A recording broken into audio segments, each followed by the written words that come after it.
Hello students, perturbation theory की बात हम लोग कर रहे थे लास्ट टाइम। आज उसी चीज़ को कंटिन्यू करेंगे। आज नया टॉपिक डीजेनरेट पर्टर्बेशन थ्योरी की बात करेंगे। हालांकि उससे पहले पिछले बार जो हम लोग ये वाला क्वेश्चन कर रहे थे, इसमें कुछ गड़बड़ियाँ हो गई थी मेरे से, ठीक है, तो उसको सुधार देते हैं। इस क्वेश्चन को एक बार ठीक से सॉल्व कर देते हैं। तो पिछले बार हम लोगों का अप्रोच जो था, वो अप्रोच कुछ ऐसा था कि हमने ये जो हिस्सा था, चलो बाकी चीज़ें तो मिटा दी जाए, जो बातें हमने पिछले बार कर रखी थी वगैरह वगैरह, ठीक है, तो ये सारा कुछ मिटा दिया जाए। और ये क्वेश्चन था, इसमें पोटेंशियल कैसा होगा, कुछ ऐसी बात हुई थी, ठीक है। सो हम लोगों ने लास्ट टाइम क्या किया था, लास्ट टाइम हम लोगों ने जो ओरिजिन लिया था यहाँ पे सेंटर में, ठीक है। अब सेंटर पे ओरिजिन लेने से क्या होता है, सेंटर पे अगर आप ओरिजिन लो तो जो nth स्टेट का वेव फंक्शन आएगा वो क्या होता है, तो वो एसेंशियली आप बोलोगे, वो फिर अलग अलग केस में, मतलब जब n equals to odd numbers हो 1 3 5 एट्सेट्रा, और जब n equals to even number हो, ठीक है, दोनों केस में अलग अलग होता है। तो जब n equals to odd number है तब ये चीज़ होता है √2/l cos n पाई x/l, ठीक है। और यही चीज़ cos जो है ये हो जाता है sin n पाई x/l। तो एसेंशियली अगर हमको फर्स्ट ऑर्डर करेक्शन के लिए क्या करना था, हमको फर्स्ट ऑर्डर करेक्शन के लिए हमको साइन h प्राइम साइन ये चीज़ निकालनी थी। तो ये दो बार निकालना पड़ जाएगा अगर दो अलग अलग वेव फंक्शन होंगे तो, ठीक है। सो एसेंशियली वो जो अप्रोच था वो अप्रोच सही नहीं है जब आप इस प्रॉब्लम को सॉल्व कर रहे हो। तो अगर बहुत ज़्यादा सिमेट्रिक प्रॉब्लम है तो फिर वो अप्रोच ठीक है, या आपको ऑप्शंस गिवन है तो आप बोलोगे साइन मान के सॉल्व कर लेते हैं, n equals to even numbers वगैरह डाल लेंगे हम लोग, ठीक है, या कॉस मान के सॉल्व कर लेते हैं, ऑड नंबर्स डाल लेंगे, ऐसा कुछ आप सोच सकते हो। बट अगर ऑप्शंस नहीं है, इन जनरल आपको सॉल्व करना है, तो बेटर होता है कि हम ओरिजिन को सिंपली यहाँ पे ले, ठीक है। तो ओरिजिन यहाँ पे लेंगे अगर, तो फिर हमारा काम थोड़ा ठीक रहता है। तो उस वहाँ पे सिंपली √2/l साइन n पाई x/l ये हमारा वेव फंक्शन हो जाता है, ठीक है। और इसको सॉल्व करना पड़ेगा, बट क्योंकि हमने हैमिल्टोनियन कॉपी किया था पिछले बार कहीं से h प्राइम को, h प्राइम का शेप ऐसा है, उसका इक्वेशन कैसा होगा, तो वो कॉपी किया हुआ था। तो वो चीज़ को सुधारते हैं हम लोग। वो चीज़ हम कहेंगे कि 0 से l/2 तक तो v0 है, ठीक है, और l/2 से l तक एक स्ट्रेट लाइन है। स्ट्रेट लाइन कौन सा स्ट्रेट लाइन है, तो वो स्ट्रेट लाइन एक ऐसा स्ट्रेट लाइन है, ठीक है। ऐसा स्ट्रेट लाइन मतलब उसका हाइट जो है वो v0 है, ठीक है, और ये लेंथ l/2 है। तो आप बोलोगे जो स्लोप होगा वो perpendicular by base tan theta होता है ना, ये थीटा होगा तो tan theta this by this ऐसा कुछ हो जाएगा, ठीक है। तो ये v0 है और ये l/2 है, तो उसका जो स्लोप होगा, या इक्वेशन चलो लिख देते हैं, ये जो लाइन है इसका इक्वेशन जो है y equals to mx plus C होना चाहिए। तो प्लस सी चलो इधर लिखते हैं।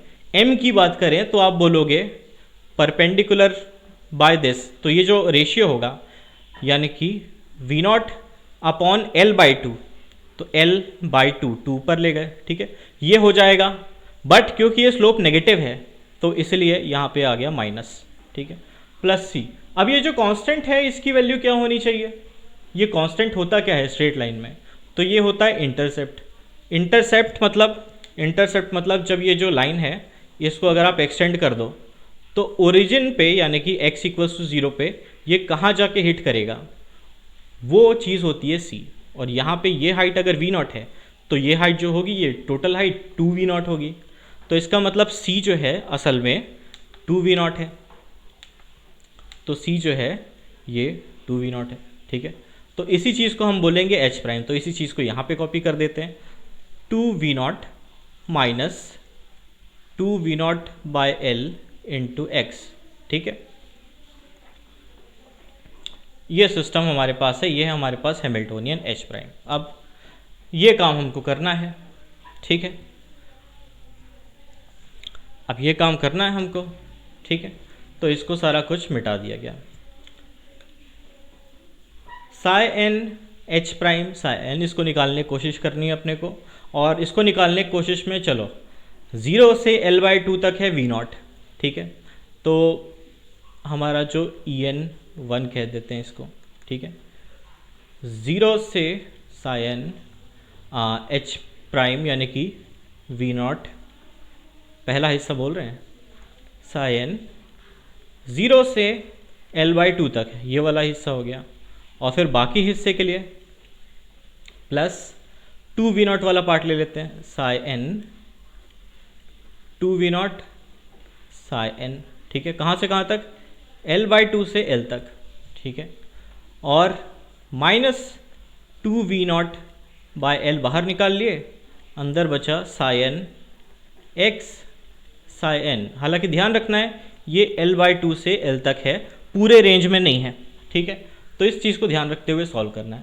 अब हमने एक बात की थी लास्ट टाइम कि अगर आधे हिस्से में V0 का इंटीग्रेशन ऐसा कुछ हो रहा है तो V0 बाहर आ गया, साय और साय, इसका ये क्या हो गया, V0 बाहर आ गया, साय साय यानी कि इंटीग्रल साय स्टार साय 0 से L/2 आधे हिस्से का वेव फंक्शन का इंटीग्रेशन करना है। तो आधे हिस्से में जो टोटल होगा वो होगा आधा यानी कि हाफ। इसकी कंडीशंस वगैरह की बात हम लोग कर चुके हैं लास्ट टाइम, ठीक है। किस केस में ये चीज़ हम कर सकते हैं, किस केस में ये नहीं कर सकते। वैसे यहाँ पे भी दिख रहा है 2V0 वाला जो केस है उसमें भी कुछ ऐसा ही कर सकते हैं, ऐसा कुछ करेंगे तो 2V0 जो था और ये हो गया आधा, ठीक है, माइनस 2V0/L। ये इंटीग्रेशन तो भाई अपने को करना पड़ेगा, इससे बचने का कोई तरीका है नहीं, ठीक है। तो इसको इंटीग्रेट करने के लिए दोनों साइड का √2/L निकला, तो ये हो गया 2/L, ठीक है। अंदर क्या बचा इंटीग्रेशन में बचा x साइन स्क्वायर n/x/L। तो मैं इसको फिलहाल kx ऐसा लिख दे रहा हूँ, ठीक है, dx। कहाँ से कहाँ तक? L/2 से L तक, ठीक है। तो ये इंटीग्रेशन जो है इसको हमको सॉल्व करना है, बाकी चीज़ तो हमारे पास रखी हुई है। तो इसको सॉल्व करने के लिए, ठीक है, तो नेक्स्ट पेज में चले जाते हैं, नेक्स्ट पेज में जाते हैं और इसको सॉल्व करते हैं। तो नेक्स्ट पेज में इसको सॉल्व करने के लिए गए और क्या किया हमने, अलग से सॉल्व करते हैं, L/2 से L sine square kx dx into x, ठीक है।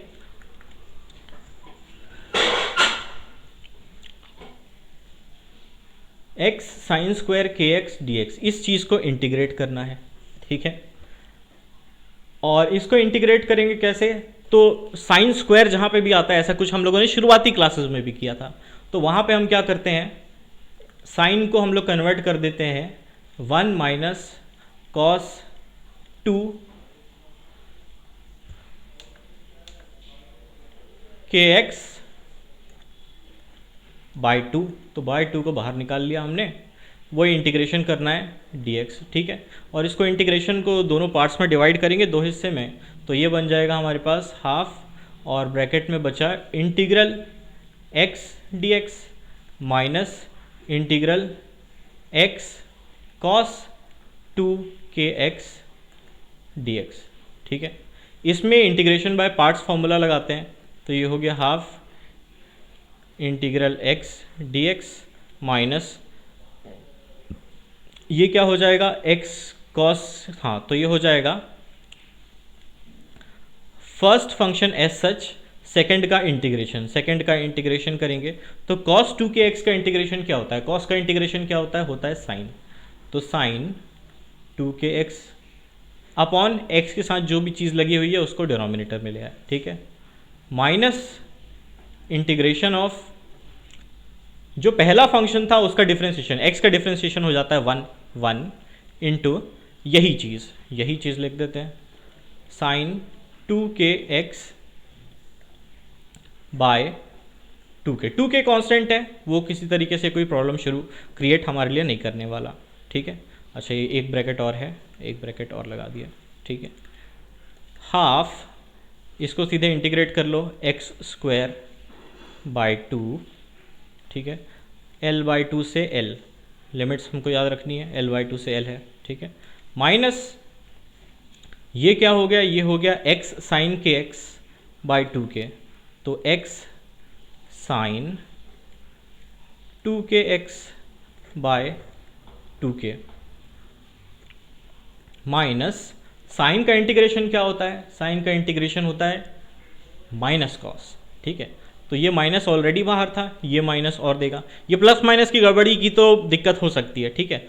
तो plus cos 2k x by 2k का स्क्वायर, ठीक है, कुछ ऐसा आ जाएगा। और लिमिट्स यहाँ पे वही वाले लिमिट्स L/2 से L, ठीक है।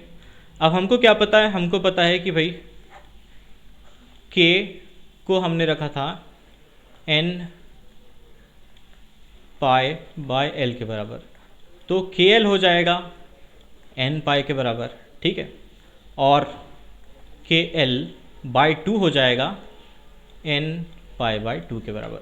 ये दोनों चीज़ें इस लिमिट में काम आने वाली है, इसलिए मैंने अलग से ये दोनों चीज़ लिख दी है, ठीक है। लिमिट्स पुट करेंगे तो यहाँ पे L square minus L square bye 4 और बाहर में हाफ, तो ये हो जाएगा 3L स्क्वायर बाय 4, मतलब मैं पहला टर्म सीधे सीधे लिख दे रहा हूँ, ठीक है। तो पहला टर्म जो हो जाएगा 3L square bye 4, 3L square bye 8, 3L square bye 8, ठीक है। 3L नहीं, x की वैल्यू, हाँ x की वैल्यू L रखनी थी, हाँ ठीक है। सो 3L स्क्वायर बाय 8 ऐसा आपके पास आ रहा है रिजल्ट इसका, ठीक है। माइनस ब्रैकेट में क्या चीज़ है, तो दोनों लिमिट्स लगाते हैं। पहली लिमिट लगाएंगे तो ये हो जाएगा, L लगाते हैं यहाँ पे, ठीक है।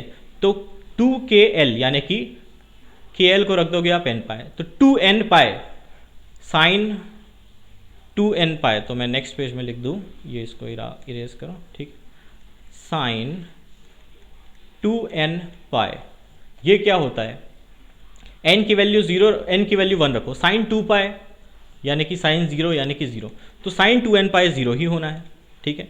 तो फर्स्ट टर्म जो है वो हो गया 0, ठीक है, L रखने पे, और cos 2k x यानी कि 2n पाए, cos 2n पाए, n की वैल्यू 0 रखो, 1 रखो, 2 रखो, cos 2 पाए, cos 4 पाए वगैरह वगैरह, cos 0 के बराबर यानी कि 1 के बराबर, तो प्लस 1 बाय 2k, k क्या चीज़ है, k n pi by L के बराबर है, ठीक है। तो n पाई बाय L के बराबर k है, और उसको रखेंगे तो क्या आ जाएगा हमारे पास, तो ये आ जाएगा 2 n पाई x की वैल्यू, ओके, तो हाँ ठीक है, x जो है वो 1 बाय k के बराबर है डायमेंशनली, ओके ठीक है, हाँ 1 बाय, हाँ ठीक है। सो अपॉन 2k स्क्वायर, तो 2n पाई यानी कि k स्क्वायर है ना, चलो इसको 1 बाई 2k स्क्वायर, खाली 1 है ऊपर और नीचे आया 2k यानी कि 4n स्क्वायर पाई स्क्वायर, और ऊपर आ जाएगा L स्क्वायर, तो ऊपर आ गया L स्क्वायर, ठीक है। ये पहला ब्रैकेट हो गया लिमिट L लगाने पे, माइनस L/2 लगाते हैं लिमिट, ठीक है। अच्छा, ये ब्रैकेट बनाने का क्या मतलब फिलहाल, ओके, L/2 हमको लिमिट में लगाना है, तो कैसे लगेगा, तो आप बोलोगे भाई चलो KL/2 यानी कि n पाई बाई 2 इंटू 2, तो साइन n पाई हो जाएगा ये वाला टर्म, साइन n पाई, तो साइन 0 पाई, साइन 0 0 होता है, साइन 1 पाई वो भी 0 होता है, 2 पाई मतलब साइन 180 0 होता है, 360 0 होता है, तो पहला टर्म फिर से 0 हो गया, ठीक है। दूसरे टर्म की बात करेंगे, cos 2k x by 2k square, cos 2k x by 2k square, ये क्या हो जाएगा, तो ये हो जाएगा आपके पास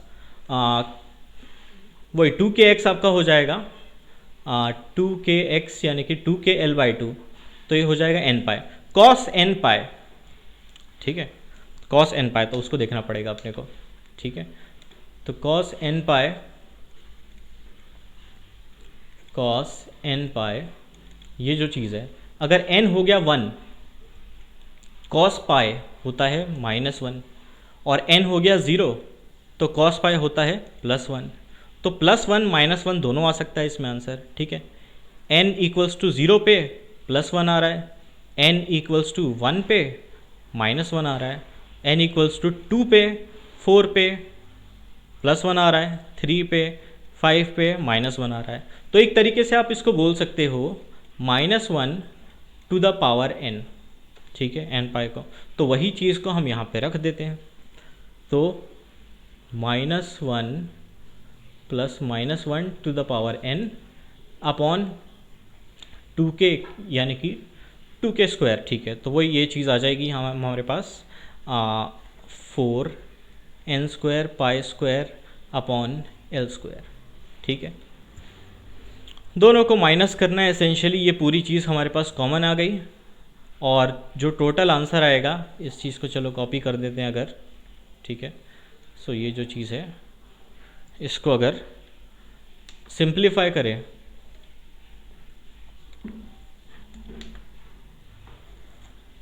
तो क्या आ जाएगा हमारे पास? तो हमारे पास आ जाएगा 3l square by 16 minus l square by 4n square pi square, और ब्रैकेट में क्या आएगा? तो ये 1 था, 1 minus -1 to the power n, तो 1 minus -1 to the power n, कुछ ऐसा आ गया आपके पास, ठीक है। अब ये जो टर्म है, अगर n की वैल्यू इवन हुई, for n equals to even के लिए, ये जो टर्म है n को 0 रख दो, 2 रख दो, वगैरह वगैरह, तो ये 1 माइनस 1 0 हो जाएगा। बचेगा आपके पास जो मतलब Sai n x, Sai n जो बचेगा वो बचेगा आपके पास 3l स्क्वायर बाय 16, सिर्फ ये वाला टर्म 0 हो जाएगा। और अगर ये ऑड हुआ, ठीक है, तो ऑड स्टेट्स के लिए उसका आंसर कुछ और आएगा, और ये हो जाएगा कितना? यही सेम चीज़ तो साथ में रह गई, माइनस कैलकुलेशन मिस्टेक आप देख सकते हैं, हो सकता है इस बार भी फिर से कैलकुलेशन मिस्टेक हो गई हो, और अगर ये 1 माइनस -1 ये 2 हो जाएगा, तो -2 l square bye n square 4 pi square l square, इस तरीके से आपके पास आंसर आ जाएगा, ठीक है। और ये x का वैल्यू है, हमको क्या चाहिए था? हमको चाहिए था एक्सपेक्टेशन वैल्यू, हमको ये पूरा चीज़ चाहिए था, बाकी चीज़ तो रेडी है, इस चीज़ को चिपका दो बस, ठीक है। ये जो x वाला हमने अभी कैलकुलेट किया है, इस चीज़ को चिपका दो, जो भी आंसर आएगा वो हमारा आंसर है, ठीक है। तो ये सब पुरानी बात है, चलो हम आगे बढ़ते हैं, ठीक है, नए टॉपिक की ओर। ओके, सो आज बात करने वाले हैं time independent degenerate perturbation theory. पिछले बार हम लोगों ने पढ़ा था नॉन डीजेनरेट पर्टर्बेशन थ्योरी, ठीक है। सो दोनों में कुछ अंतर है, क्या अंतर है, तो कैसा अंतर है, ठीक है। तो वो सारी चीज़ थोड़ी बात हम लोग करते हैं अभी। ओके, सो time independent degenerate perturbation theory, non degenerate में आपको फर्स्ट ऑर्डर करेक्शन मिलता था एनर्जी में, सेकेंड ऑर्डर करेक्शन भी मिलता था, और वेव फंक्शन में फर्स्ट ऑर्डर करेक्शन मिलता था, ठीक है। यहाँ पे नहीं मिलेगा यहाँ पे आपको सिर्फ फर्स्ट ऑर्डर करेक्शन मिलेगा डीजेनरेट स्टेट्स में, और एक और चीज़ मिलेगी, उसके बारे में बात करेंगे हम लोग, ठीक है। सो फिलहाल अगर सिस्टम में जैसे हाइड्रोजन एटम की बात करते हो, ठीक है, हाइड्रोजन एटम में क्या हुआ, हमने हाइड्रोजन एटम था, उसमें कोई परटर्बिंग हैमिल्टोनियन आ गया, उसको किसी तरीके से आपने डिस्टर्ब किया, तो उसका जो ग्राउंड स्टेट है वो नॉन डीजेनरेट है, n इक्वल्स टू 1 वाला, उसमें एक ही ऑर्बिटल है, ठीक है। But first excited state n equals to 2, उसमें 4 स्टेट है, 2s, और फिर 2p के 3 स्टेट्स है, 2px 2py 2pz, ठीक है, 4 स्टेट्स टोटल। तो सेकेंड जो लेवल है उसमें जो चारों स्टेट्स है आप उनको बोलोगे डीजेनरेट स्टेट्स, ठीक है। और आपसे पूछा जाएगा कि कितने फोल्ड डीजेनरेसी है, तो आप बोलोगे 4 फोल्ड डीजेनरेसी है n इक्वल्स टू 2 लेवल पे। स्पिन को इग्नोर करते हुए बात कर रहे हैं, स्पिन की बात नहीं कर रहे, स्पिन करेंगे तो फिर डबल हो जाएगा सारा कुछ, ठीक है। स्पिन को साइड में रखो, स्पिन है ही नहीं मान लेते हैं, ठीक है।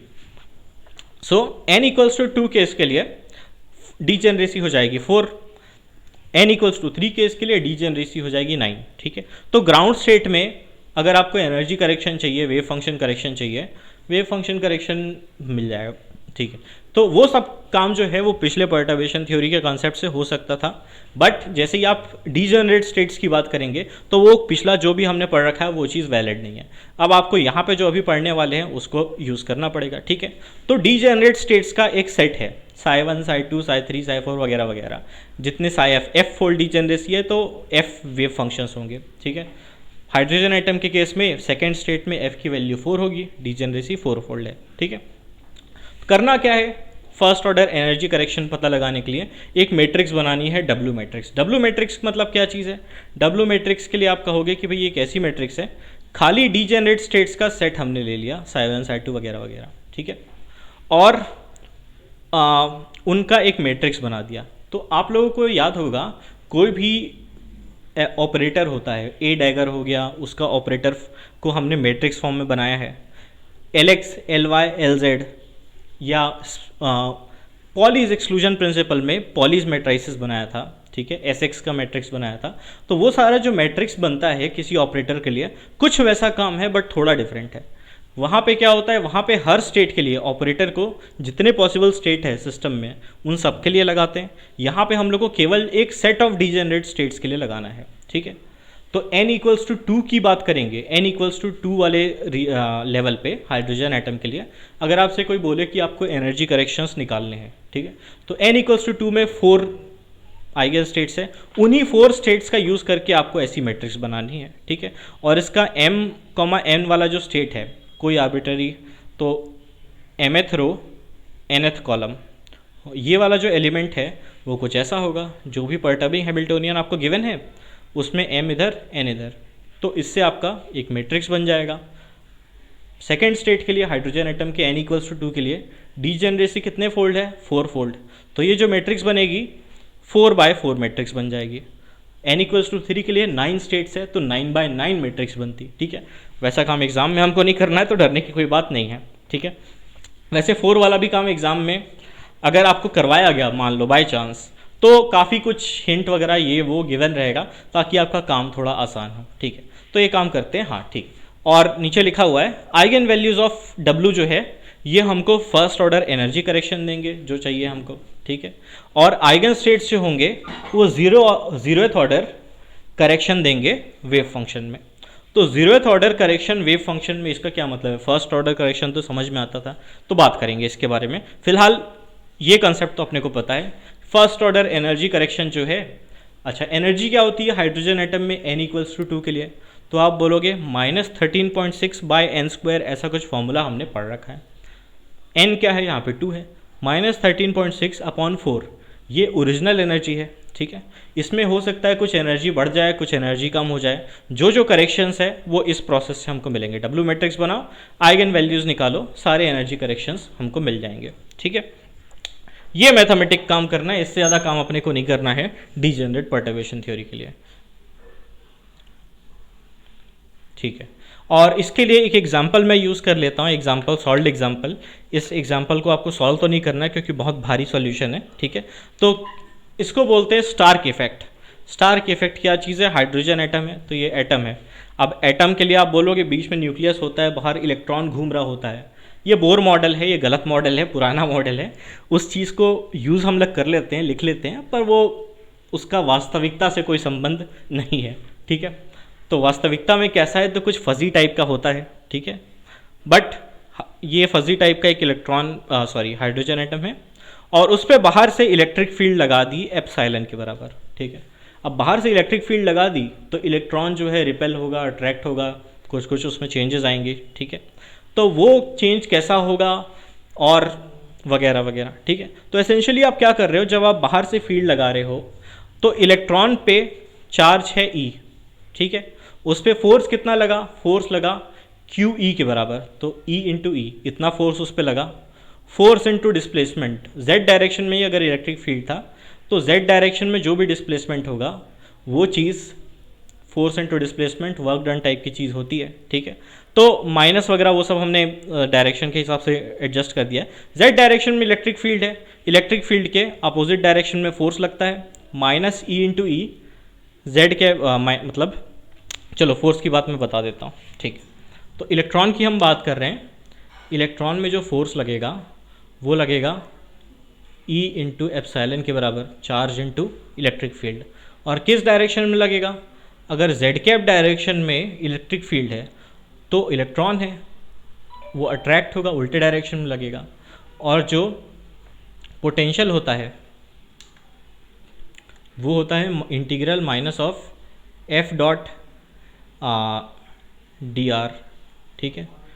फोर्स इंटू डिस्प्लेसमेंट वाला हिसाब लगाएंगे तो केवल जेड कैप वाला चीज़ बचेगा, माइनस जो है इस माइनस से कैंसिल हो जाएगा और ये हमारे पास परटर्बिंग हैमिल्टोनियन आ जाएगा। मतलब ये क्या चीज़ है, ये बाहर से हमने जो परटर्बिंग हैमिल्टोनियन है बाहर से एक फील्ड लगा दी, उसके कारण कुछ डिस्टर्बेंस हमने क्रिएट कर दिया हाइड्रोजन एटम में, ठीक है। अब आपसे पूछा जाएगा ये डिस्टर्बेंस है, ठीक है, वेव फंक्शन वगैरह आपने सॉल्व कर रखा है, याद तो रखते नहीं है, बट मान लो भाई आपको सारा कुछ गिवन है, गूगल वगैरह सब आपके पास है और आपको ये परटर्बिंग हैमिल्टोनियन गिवन है, ठीक है। तो वेव फंक्शंस वगैरह पता है वगैरह वगैरह बात करते। और फर्स्ट जो 1s स्टेट है उसका एनर्जी करेक्शन बताओ, फर्स्ट ऑर्डर, सेकंड ऑर्डर और वेव फंक्शन में करेक्शन बताओ। आप क्या करते, आप बता देते, नहीं बता पाते शायद, वो इनफाइनाइट स्टेट्स वगैरह वाली बात है। फर्स्ट ऑर्डर करेक्शन तो तुरंत बता देते, ठीक है, 1s स्टेट का, क्योंकि उसमें कोई डिजेनरेसी नहीं है। बट जैसे ही आप सेकेंड स्टेट में जाएंगे, n=2 में जाएंगे, तो वहाँ पे जो एनर्जी करेक्शन है आप नहीं बता सकते, आपको डीजेनरेट परटर्बेशन थ्योरी के हिसाब से काम करना पड़ेगा। आप बोलोगे कौन कौन से स्टेट्स हैं जो डीजेनरेट है, तो 1s स्टेट और फिर 2s स्टेट, फिर 2px 2py 2pz, वो चीज़ें यहाँ पे लिखी हुई है। तो NLM उस फॉर्मेट में स्टेट है, तो स्टेट n=2, L=0 यानी कि s ऑर्बिटल, और s ऑर्बिटल में 0 वाला ही होता है, ठीक है। तो ये हो गया आपके पास 2s, ठीक है। वैसे ही ये जो हो गया ये आपके पास 2, L=1 मतलब p ऑर्बिटल, p ऑर्बिटल 0, तो ये हो गया pz, ठीक है, 3 स्टेट। और सिमिलरली ये दोनों में से एक px है, py है, वो एग्जैक्टली डिफाइंड नहीं होता, ठीक है। तो ये 4 स्टेट्स हमारे पास अवेलेबल है, इन पे परटर्बेशन थ्योरी लगानी है। तो आप बोलोगे ये स्टेट 1 है, ये स्टेट 2 है, ये स्टेट 3 है, और mn करके हमने मैट्रिक्स बना दी। तो 1h1 1h2 1h3 hp वही परटर्बिंग हैमिल्टोनियन हमने लगा दिया। सारा कुछ सॉल्व किया, सॉल्व करने के बाद जो मैट्रिक्स आ गई कुछ ऐसी आ गई, मैं सॉल्व नहीं करवा रहा हूँ, ठीक है, रेडीमेड सॉल्यूशन हमारे पास रखा हुआ है, उसको मैंने यहाँ पे चिपका दिया, कुछ ऐसा 4x4 मैट्रिक्स आता है। अब क्योंकि इसमें 1 1 2 जगह दिख रहे हैं, बाकी सब 0 है, तो इसके आइगन वैल्यूज़ आइगन वेक्टर्स निकालना बहुत आसान है। 4x4 भले है, देख के डर लगता है कई बार 3x3 से ज़्यादा, बट क्योंकि ये सिंप्लीफाइड है इसलिए ये बहुत ईजिली सॉल्व हो जाता है। और सॉल्व करने पे क्या पता लगता है कि जो 2 आइगन वैल्यूज़ आए वो आए 0 के बराबर, एक आइगन वैल्यू आया -3 epsilon not -3 E epsilon A not के बराबर, और एक +3 ई एप्सिलॉन ए नॉट के बराबर, ए नॉट बोर रेडियस, ठीक है। तो ये रिजल्ट्स है, सीधे सीधे मैंने कहा कि भाई एक हाइड्रोजन एटम था, इलेक्ट्रिक फील्ड लगाई और डीजेनरेट परटर्बेशन थ्योरी के हिसाब से ये कुछ रिजल्ट्स है। 2 जो करेक्शंस है, अच्छा टोटल 4 करेक्शन आने चाहिए, 4 स्टेट है तो चारों के पास उतनी एनर्जी, कितनी एनर्जी n=2 के हिसाब से, -13.6/4 -13.6/4 -13.6/4 -13.6/4, जो भी करेक्शन आएगा उसको ऐड करोगे, ठीक। तो जाहिर सी बात है इसमें समझ में आ रहा है कि 2 ऐसे स्टेट्स होंगे जिसमें कोई करेक्शन होगा ही नहीं, 0 आ गया करेक्शन, ठीक है। एक स्टेट की एनर्जी रिड्यूस होगी, एक स्टेट की एनर्जी इंक्रीज होगी, ऐसा इसको देख के लग रहा है, ठीक है। आगे की कहानी देखते हैं, ठीक है। ऐसा इसको देख के लग रहा है, मैंने बोला इसका मतलब ऐसा नहीं है, ठीक है। ओके, सो यहाँ पे कुछ मिसिंग हो गया है, ओके, एनीवेज मैं बता देता हूँ आपको यहाँ पे क्या चीज़ थी। तो यहाँ पे आइगन स्टेट ड्रॉन था, तो ये आइगन स्टेट था आपका 1 0 1 0, ठीक है। और ये आइगन स्टेट था इसके corresponding 1 0 -1 0 into 1/√2 into 1/√2 normalising factor, और ये दोनों क्या था, ये दोनों था आपके पास 1 1 0 0, ठीक है। और ये था सॉरी ये गड़बड़ हो गया, हाँ, और फिर 0 0 1 0 0 0 1, तो 4 आइगन स्टेट्स भी मिले उनके करस्पॉन्डिंग। तो जो -3 वाला है ना हमारे पास एनर्जी नेगेटिव वाला, उसके लिए आइगन स्टेट कुछ ऐसा आया, इसका मतलब क्या था, 1010 का ये 7 टाइप का दिख रहा है, 1 है, ठीक है। 1010 का मतलब क्या है, जो अच्छा ये कुछ गड़बड़ हो गया इसमें, डिस्प्ले नहीं दे रहा है, एनीवेज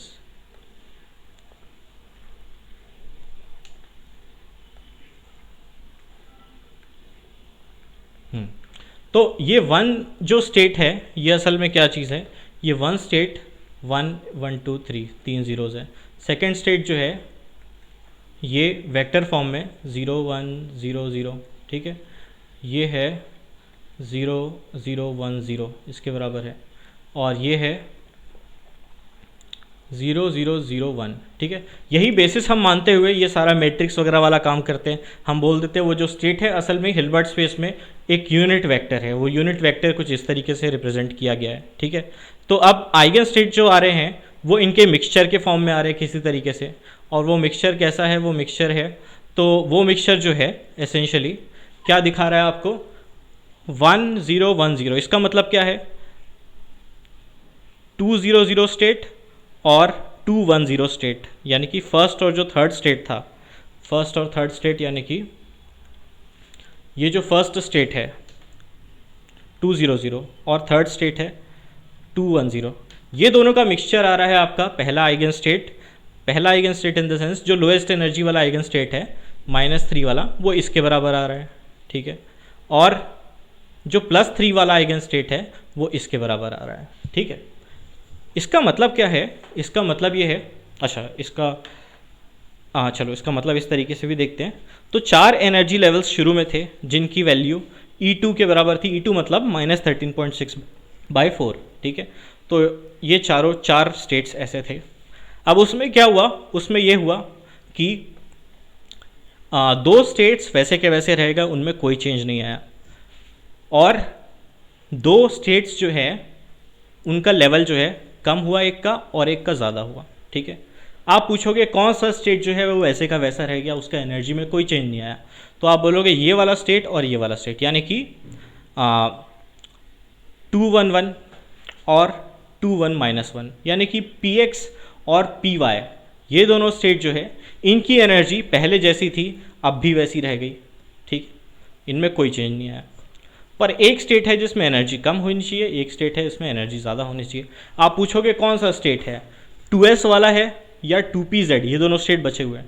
तो 2s की एनर्जी बढ़ी है कि 2pz की एनर्जी बढ़ी है, अगर बढ़ी के बारे में पूछते हो तो ना ही 2s की एनर्जी बढ़ी है ना ही 2pz की एनर्जी बढ़ी है।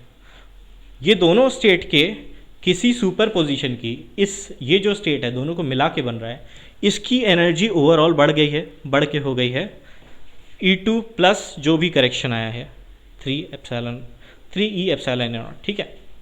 वैसे ही इनका एक सुपर पोजिशन स्टेट जो है 2 0 0 मतलब 2s और 2pz, ये दोनों का सम /√2, ये जो स्टेट बनता है मिक्स्ड स्टेट, ये आपको इसकी एनर्जी कम हुई है, ठीक। तो ऐसा भी होता है क्वांटम मैकेनिक्स में, सुपर पोजिशन हो जाता है, मिक्स्ड स्टेट की एनर्जी एक साथ बढ़ी है, मिक्स्ड स्टेट की एनर्जी एक साथ कम हुई है, बट 2 स्टेट एज सच उनकी एनर्जी पहले जैसी ही रह गई, दोनों की एनर्जी सेम है -13.6/4, ठीक है। ओके, सो अब गुड स्टेट की बात बाद में करते हैं, ठीक है। सो अब आपको क्या देखने को मिल रहा है, अब आपको मिल रहा है कि शुरू में आप बोलते हैं n = 2 में 4 स्टेट्स हैं और वो 4-फोल्ड डीजेनरेट है, ठीक है, इनमें डीजेनरेसी है। अगर मैं आपसे पूछूं ये पूरे इलेक्ट्रिक फील्ड लगाने के बाद क्या उनकी डीजेनरेसी खत्म हो जाएगी अकॉर्डिंग टू दिस थ्योरी, ठीक है, क्या उनकी डीजेनरेसी लिफ्ट हो जाएगी, क्वेश्चन ऐसा पूछ सकता है, will the degeneracy be lifted for the states n = 2 वाले केस में। तो आप बोलोगे कि भाई लिफ्ट हो रही है कि नहीं हो रही है, तो आप बोलोगे डीजेनरेसी थोड़ी बच गई है, पर थोड़ी मतलब 4-फोल्ड डीजेनरेसी था, अब केवल 2 स्टेट में डीजेनरेसी रह गई है, बाकी अलग अलग है, ठीक। तो आप बोलोगे कि डीजेनरेसी लिफ्ट तो हुई है पर पूरी तरह नहीं हुई है, ठीक है, 2 स्टेट अभी भी सेम एनर्जी पे रह गए। अब वो उसी लेवल पे हैं या किसी और लेवल पे हैं, उन पे एक साथ, जैसे आप कहते हैं कि भाई 2 स्टेट का ये दोनों का E2 प्लस समथिंग दोनों ही स्टेट बराबर बढ़ जाते मान लो, ठीक है, सॉल्व करते ऐसा कुछ रिजल्ट आता, तब भी आप बोलते डीजेनरेसी रह गई, ठीक है। तो डीजेनरेसी लिफ्टेड है क्या कोई पूछे तो आप बोलोगे पार्शियली लिफ्ट हुआ है, थोड़ा जो है पहले से डीजेनरेसी कम हुई है, पहले डीजेनरेसी 4 फोल्ड था, अब डीजेनरेसी 2 फोल्ड है, तो डीजेनरेसी पार्शियली लिफ्ट हुई है ऐसा आप बोलोगे। अगर चार जो स्टेट है जो सेम लेवल पे थे, अगर चारों डिफरेंट स्टेट में चले जाते, कम ज़्यादा जैसे भी, अगर चारों फाइनली डिफरेंट लेवल्स पे होते, उनकी एनर्जीज डिफरेंट होती, तो आप बोलते डीजेनरेसी जो है कंप्लीटली लिफ्ट हो गई है, डीजेनरेसी हैज़ बिन लिफ्टेड। और अगर मान लो भाई चारों स्टेट जो है बराबर बराबर इंक्रीज हो जाते या बराबर बराबर डिक्रीज हो जाते या वही रहते, ठीक है, यानी कि शुरू में डीजेनरेसी 4 फोल्ड थी, बाद में अगर चारों बढ़ गए तो डीजेनरेसी अब भी 4 फोल्ड है, तो आप बोलोगे कि degeneracy has not been lifted, degeneracy को कोई फर्क नहीं पड़ा, ठीक है। ऐसे क्वेश्चंस आपको पूछ सकते हैं। तो ये कुछ क्वेश्चंस है अगर आप प्रॉब्लम सॉल्व कर रहे हो डीजेनरेट पर्टर्बेशन थ्योरी का, तो कुछ कुछ स्टेप्स उसके ऐसे ही हैं कि भाई आपको क्या करना है, आपको डीजेनरेट स्टेट्स आइडेंटिफाई करने, कौन कौन से डीजेनरेट स्टेट्स हैं, ठीक है, वो सारे स्टेट्स के यूज़ करके आपको वो डब्ल्यू मैट्रिक्स बनाना है।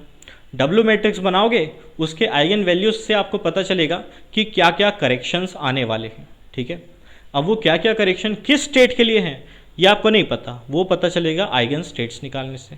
आइगन स्टेट्स निकाला तो पता चला कि जो हम स्टेट मान के चल रहे थे उनके लिए 2 करेक्शन तो वैलिड है, ठीक है, बट 2 ऐसे करेक्शन आए हैं जो उनके किसी मिक्सचर से के लिए वैलिड है, ठीक है, तो ये इसके सुपरपोजिशन के लिए वैलिड है, ये इसके सुपरपोजिशन के लिए वैलिड है, ठीक है। तो कुछ ऐसी बात है, हम लोग क्वेश्चन करते हैं। क्वेश्चन ऑफ कोर्स इतना टफ नहीं आएगा, अगर इसमें से आपसे पूछा जाए इसको आपको सॉल्व करना होता तो एक ही ये जो ब्रैकेट है HP11 या 1 HP2, इसको निकालने में हालत ख़राब हो जाती है अगर आप वेव फंक्शन यूज़ करके ये सारा कुछ सॉल्व करते तो, ठीक है। वो काम फ़िलहाल मैं नहीं करवा रहा हूँ, फ़िलहाल मैं क्या कर रहा हूँ, फ़िलहाल मैं आगे भाग रहा हूँ। तो फ़िलहाल मैं आगे भाग रहा हूँ। करना क्या है हमको, मेन बात, अच्छा गुड स्टेट्स की बात करनी बची, हाँ ठीक है, यही ये डब्ल्यू मैट्रिक्स बनाना है, आइगन वैल्यू निकालना है, ज़रूरत पड़ी तो आइगन स्टेट निकालना है, ठीक है। और हाँ, ये गुड स्टेट्स क्या चीज़ है, गुड स्टेट्स लिखा हुआ है, तो ये जो स्टेट्स है इनको गुड स्टेट्स कहा गया है।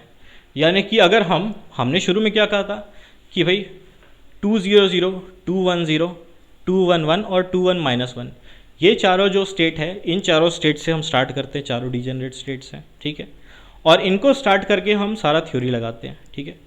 अब आपसे अगर पूछते हैं कि भाई ये जो नया स्टेट आया है 210, 200, अगर इससे ही हम स्टार्ट कर देते, जो बेस स्टेट लेते, वो इनका कॉम्बिनेशन को एक स्टेट मान लेते, ठीक है, इनके कॉम्बिनेशन, इस कॉम्बिनेशन को एक स्टेट मान लेते, वहाँ से स्टार्ट करते, ऐसा हम लोग को करना नहीं है, ठीक है।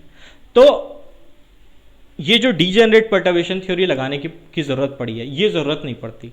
इन अदर वर्ड्स, अगर आप इसको स्टार्टिंग स्टेट मान के चलते इन चारों को, तो आप खाली फर्स्ट ऑर्डर करेक्शन जो नॉन डीजेनरेट वाले में लगाते थे फॉर्मूला कि साई H प्राइम साई, ठीक है, वही फॉर्मूला लगाते, सीधे फर्स्ट ऑर्डर करेक्शन मिल जाता, आपको मैट्रिक्स वगैरह वाला काम करने की ज़रूरत नहीं पड़ती, ठीक है। और मैट्रिक्स वगैरह वाला काम अगर कर देते तो आपके पास एक डायगोनल मैट्रिक्स आ जाता सीधे सीधे, बाकी सारे टर्म्स जीरो, अगर आप इन स्टेट्स को लेकर स्टार्ट करते तो, ठीक है, ओके। सो ऐसे स्टेट्स को गुड स्टेट्स कहा जाता है, और इसको लेते हुए हम आगे बढ़ते हैं, ठीक है। क्वेश्चन करते हैं, मेन बात क्वेश्चन की है, for a 2D infinite square well of side A, ठीक है, साइड ए है यहाँ पे, एल नहीं है, ठीक है, और H प्राइम जो है परटर्बिंग हैमिल्टोनियन कुछ इस तरीके से दिया हुआ है। डेल्टा फंक्शन यूज़ करना आता है। डेल्टा फंक्शन क्या होता है, डेल्टा फंक्शन की खासियत ये होती है कि जब आप उसको इंटीग्रेट करते हो सम फंक्शन के साथ, सम fx into delta of x minus something, x minus, चलो ए को हटा देते हैं, यहाँ पे b कर देते हैं, x माइनस समथिंग dx, ठीक है, किसी रेंज में, तो मान लो भाई x1 to x2 या a1 to a2 मान लिया, ठीक है, जिसके बीच में b है, यानी कि b जो है a1 से a2 के बीच में लाया, तो जो कि मोस्टली केस होता है। अगर ऐसा है सिचुएशन, तो ये जो इंटीग्रेशन है ये बराबर आता है किस चीज़ के, ये सिंपली f ऑफ b के बराबर आ जाता है, ठीक है। इस चीज़ का हम लोग को इस क्वेश्चन में यूज़ करना है। और ये ऑफ कोर्स याद ही होगा, ये तो बहुत सिंपल चीज़ है, इसको कोई भूल कैसे सकता है वाली बात है। ओके, सो क्या करना है हमको, फर्स्ट ऑर्डर करेक्शन निकालना है इन फर्स्ट एक्साइटेड स्टेट्स। तो पहले सोचना है कि भाई नॉन डिजेनरेट थ्योरी लगेगा कि डिजेनरेट थ्योरी लगेगा, पहले तो वो डिसाइड करो। तो फर्स्ट एक्साइटेड स्टेट बोला है 2D इनफाइनाइट स्क्वायर वेल है। 2D infinite square well, 2D infinite square well कैसा होता है, तो आप बोलते हो कि भाई उसकी जो एनर्जी होती है वो होती है एन एक्स स्क्वायर, और स्क्वायर वेल है तो दोनों साइड से, ठीक है। तो n x square by a square plus n y square by b square होता, but b equals to a है, दोनों साइड इक्वल है, एन स्क्वायर और फिर pi square h cut square upon 2m।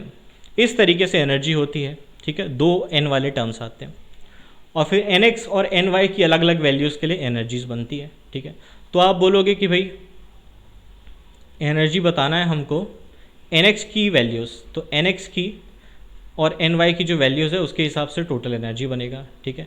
और ये बाकी पूरी चीज़ को मिला के हम लोग कह देते हैं nx square plus ny square, ठीक है, इंटू अल्फ़ा ज़ीरो फ़िलहाल, ठीक है। तो अगर nx की वैल्यू 1 होगी, ny की वैल्यू 1 होगी, तो एनर्जी कितनी होगी, तो 1 square plus 1 square alpha not, यानी कि 2 अल्फ़ा नॉट के बराबर होगी, ठीक है। हमको क्या बोला गया है, ये तो मिनिमम पॉसिबल है, ये ग्राउंड स्टेट है, ठीक है। तो ये ग्राउंड स्टेट है, हमको चाहिए फर्स्ट एक्साइटेड स्टेट। तो जस्ट दोनों में से किसी एक को बढ़ा देंगे, 2,1 कर दिया, तो एनर्जी कितनी हो जाएगी 5 अल्फ़ा नॉट, ठीक है। ये आपका फर्स्ट एक्साइटेड स्टेट हुआ। बट अगर आप NX1 NY2 रखते हो तब भी आपको 5 अल्फ़ा नॉट सेम एनर्जी मिल रही है। तो एसेंशियली ये स्टेट और ये स्टेट, ये दोनों ही स्टेट जो है फर्स्ट एक्साइटेड स्टेट कहलाएंगे, या आप बोलोगे फर्स्ट एक्साइटेड स्टेट जिसकी एनर्जी इतनी है दोनों स्टेट की, ठीक है। तो उसमें डीजेनरेसी जो है वो 2 फोल्ड डीजेनरेसी है, और वो ये दोनों की करस्पॉन्डिंग स्टेट है, ठीक है। ओके, किसकी बात हो रही है, तो बात हो रही है हमारे पास इनफाइनाइट पोटेंशियल वेल की, ठीक है। इनफाइनाइट पोटेंशियल वेल की बात हो रही है 2 डायमेंशनल। तो उसका वेव फंक्शन कैसा होता है, तो आप बोलोगे उसका जो वेव फंक्शन होता है जो x है वो है अगर 1, और चलो x है आपका nx और y है ny, ठीक है।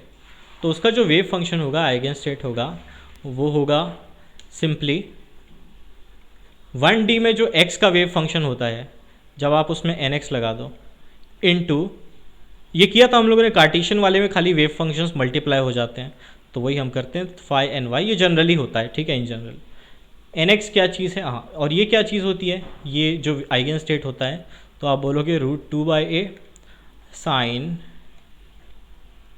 nx पाई x/a, ये चीज़ आपके पास आ जाती है। सिमिलरली यहाँ पे आता है आपके पास √2/a साइन ny पाई y/a, क्योंकि साइड्स इक्वल है, वरना ये जो है ये b हो जाता, ठीक है। तो ये हमारे पास आइगन स्टेट आ गया, ठीक है। मोस्टली हम लोग इसके टर्म्स में चला के चलेंगे, ज़रूरत पड़ेगी तो वेव फंक्शन फॉर्म में चीज़ों को कन्वर्ट कर देंगे, ठीक है। तो हमको क्या फाइंड करना है, हमको फाइंड करना है क्वेश्चन में first order correction in energy of first excited state, यानी कि दो स्टेट्स को हमको कंसिडर करना है। कौन से दो स्टेट को कंसिडर करना है हमको, एक स्टेट हो गया हमारे पास फाई 1 2, ठीक है, और एक स्टेट हो गया हमारे पास फाई 2 1, ठीक है। और इसको फॉर कन्वीनियंस में 1 2 और 2 1 लिखने वाला हूँ, ठीक। तो यही काम हमको करना है। करना क्या है, डब्ल्यू मैट्रिक्स बनाना है, क्योंकि ये डिजेनरेट स्टेट्स हैं। डब्ल्यू मैट्रिक्स कैसा बनाना है, तो वो जो मैट्रिक्स बनेगा वो हमारे पास कुछ ऐसा बनेगा कि 1 2 H prime 1 2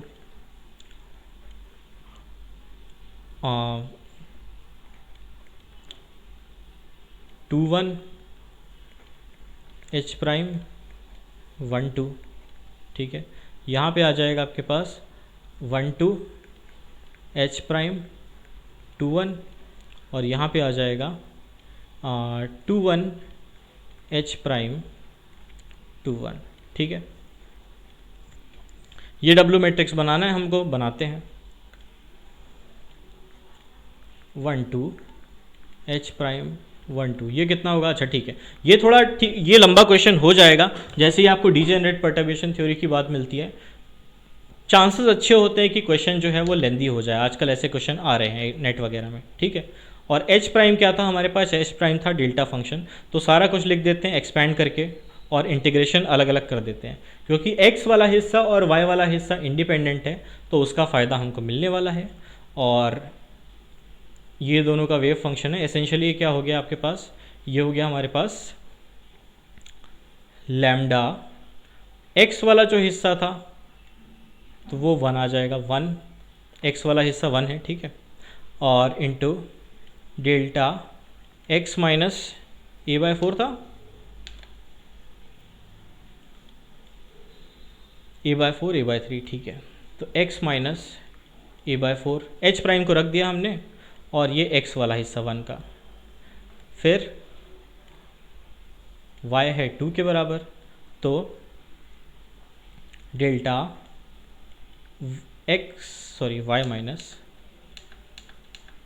y minus A bye 3 2। ये चारों चीज़, ये चीज़ हमको फाइंड करनी है। और ये चीज़ कितनी हो जाएगी? तो 1 1 स्टेट 1 यानी कि साइन, तो लैम्डा इंटू ये जो हो जाएगा 2 बाई ए बाहर निकाल लिया हमने, 2 बाई ए बाहर निकाल लिया, इंटीग्रल ऑफ साइन n की वैल्यू 1 है तो पाई x की वैल्यू x बाय a, और इसके 2 है तो square into delta x minus A by 4, ठीक है, dx। ये एक ब्रैकेट है और दूसरा ब्रैकेट हमारे पास सिमिलरली ऐसा ही है। इसमें इंटीग्रल सेकेंड स्टेट है तो साइन 2 पाई एक्स बाय ए हो जाएगा, तो sign 2 pi x bye a square में, क्योंकि साई स्टार साई है तो दो चीज़ आती है, दो साइन आ गया हमारे पास, delta of y minus A by 4, ठीक है, इंटीग्रल dx। और वो लिमिट लगाने की ज़रूरत नहीं है, वो इस रेंज में है ही है, 0 से a होता है, a से 0 के बीच में a बाय 4 होता ही है, सिमिलरली यहाँ पे भी। तो एसेंशियली आप कहोगे कि यहाँ पे आ गया साइन स्क्वायर, x की जगह में a बाय 4 रख दो तो पाई बाय 4 आ जाएगा। तो यहाँ पे आ गया lambda into 4 bye a square, दोनों का 2 बाई ए बाहर निकाल लिया।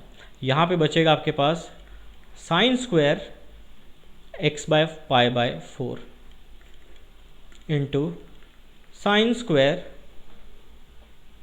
ये क्या चीज़ है? ये 2 पाई यानी कि पाई बाय 2, साइन स्क्वायर, वो ये a बाय 3 है ना, सॉरी a बाय 3 है, तो 2 पाई बाय 3, 2 पाई बाय 3, ठीक है। साइन 2 पाई बाय 3 ये हो जाता है साइन पाई बाय 3 के बराबर, यानी साइन 60 के बराबर, यानी कि √3/2। तो फिर ये हो जाएगा 3/4 lambda into 4 bye a square, 1 bye √2 का स्क्वायर तो 1/2 इंटू √3/2 का स्क्वायर 3/4, और ये चीज़ कितनी हो गई? ये चीज़ हो गई आपके पास 3 लैम्डा बाय 2 ए स्क्वायर। इसके बराबर आ गया आपका पहला टर्म, ठीक है, 1 2 एच प्राइम 1 2, ठीक है। तो मेहनत करने वाली बात है, यहाँ पे मेहनत करते हैं हम लोग, ठीक है। वैसे ही निकालना है हमको 2 1 एच प्राइम, सेम में थोड़ा आसान पड़ेगा इसलिए सेम वाला पहले कर लेते हैं। सेम वाला करेंगे जैसे पिछले बार किया था। पिछले बार क्या आया था हमारे पास? तो यही सब कुछ होने वाला है। यहाँ पे जो स्टेट है यहाँ पे 2 हो गया, 2 हो गया, यहाँ पे 1 हो गया, 1 हो गया, ठीक है।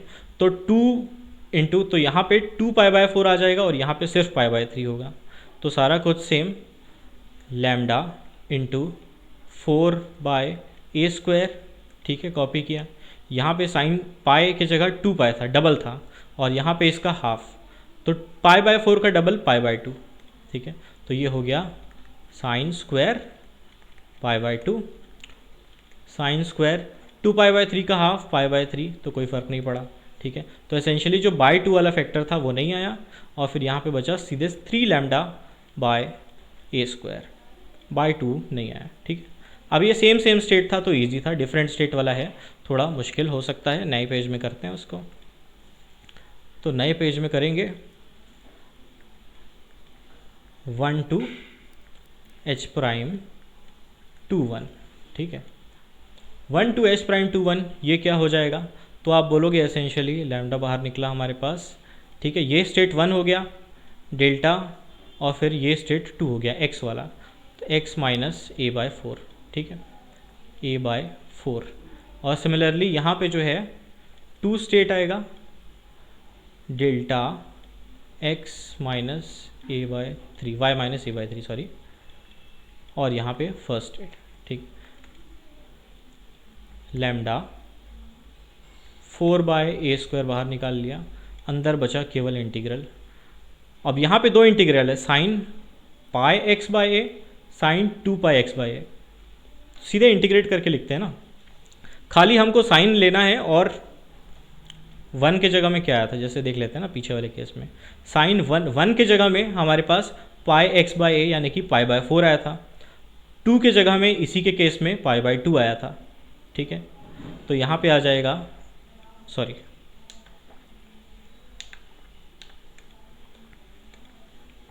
यहाँ पे आ जाएगा आपके पास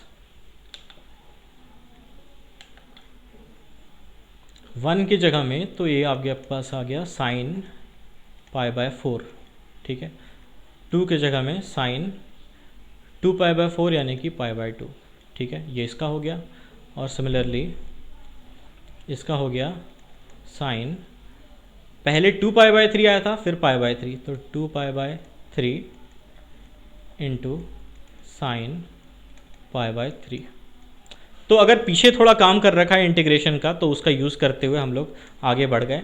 और ये चीज़ क्या आई हमारे पास, ये 1/√2 है, और ये 3/4 आया था हमारे पास, ठीक है। तो ये हमारे पास आ गया 3λ/√2a², ये चीज़ आ गई हमारे पास 1 to 2 1, ठीक है। तो 1 to h'(2 1). अब क्योंकि ये रियल वेव फंक्शन है, रियल वेव फंक्शन चलो नहीं भी होता, तो आप कहते कि जो चौथा फाइंड करना है क्या चीज़, 2 1 h'(1 2), ठीक है। ये एसेंशियली क्या होता, ये इसके उल्टे का 1 2 h'(2 1), इसका कॉन्जुगेट के बराबर होता। ऐसा कुछ हम लोगों ने ऑपरेटर के टाइम पे पढ़ रखा है, और क्योंकि ये रियल फंक्शन है इसलिए कॉन्जुगेट जो है वो ऐसा रह जाएगा।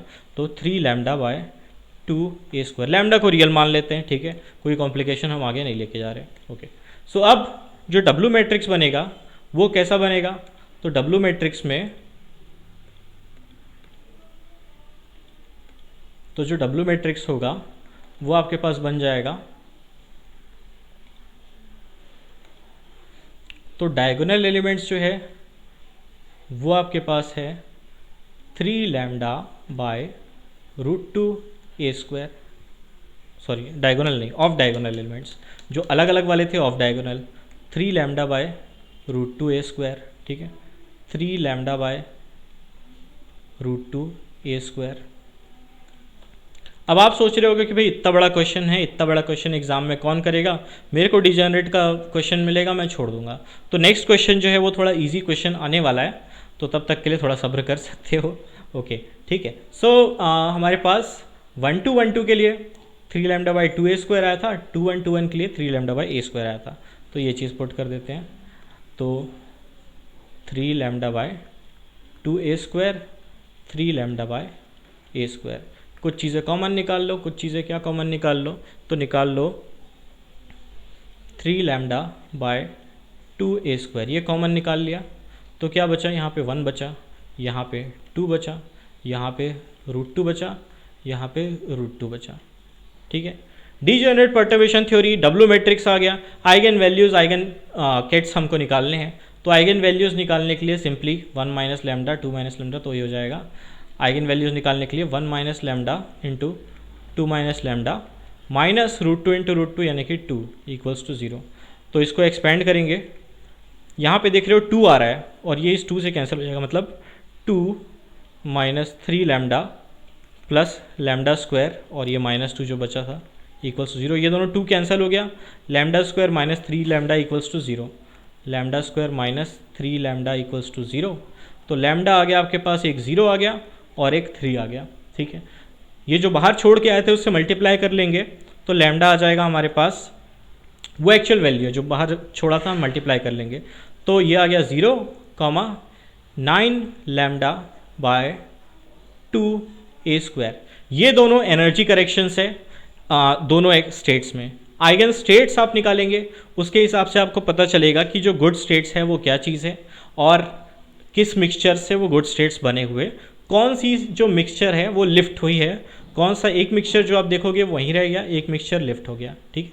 अच्छा, यहाँ पे क्या था, यहाँ पे था कि चलो इसी में लिख देते हैं, इस पर्टिकुलर प्रॉब्लम में 2 स्टेट्स जो थे वो एक लेवल पे थे, इनकी वैल्यू 5 अल्फ़ा नॉट के बराबर थी, ठीक है, शुरू में।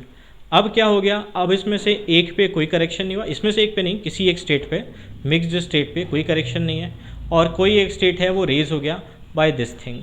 तो ये हो गया आपके पास 5 अल्फ़ा नॉट जो एनर्जी थी प्लस 9 लैम्डा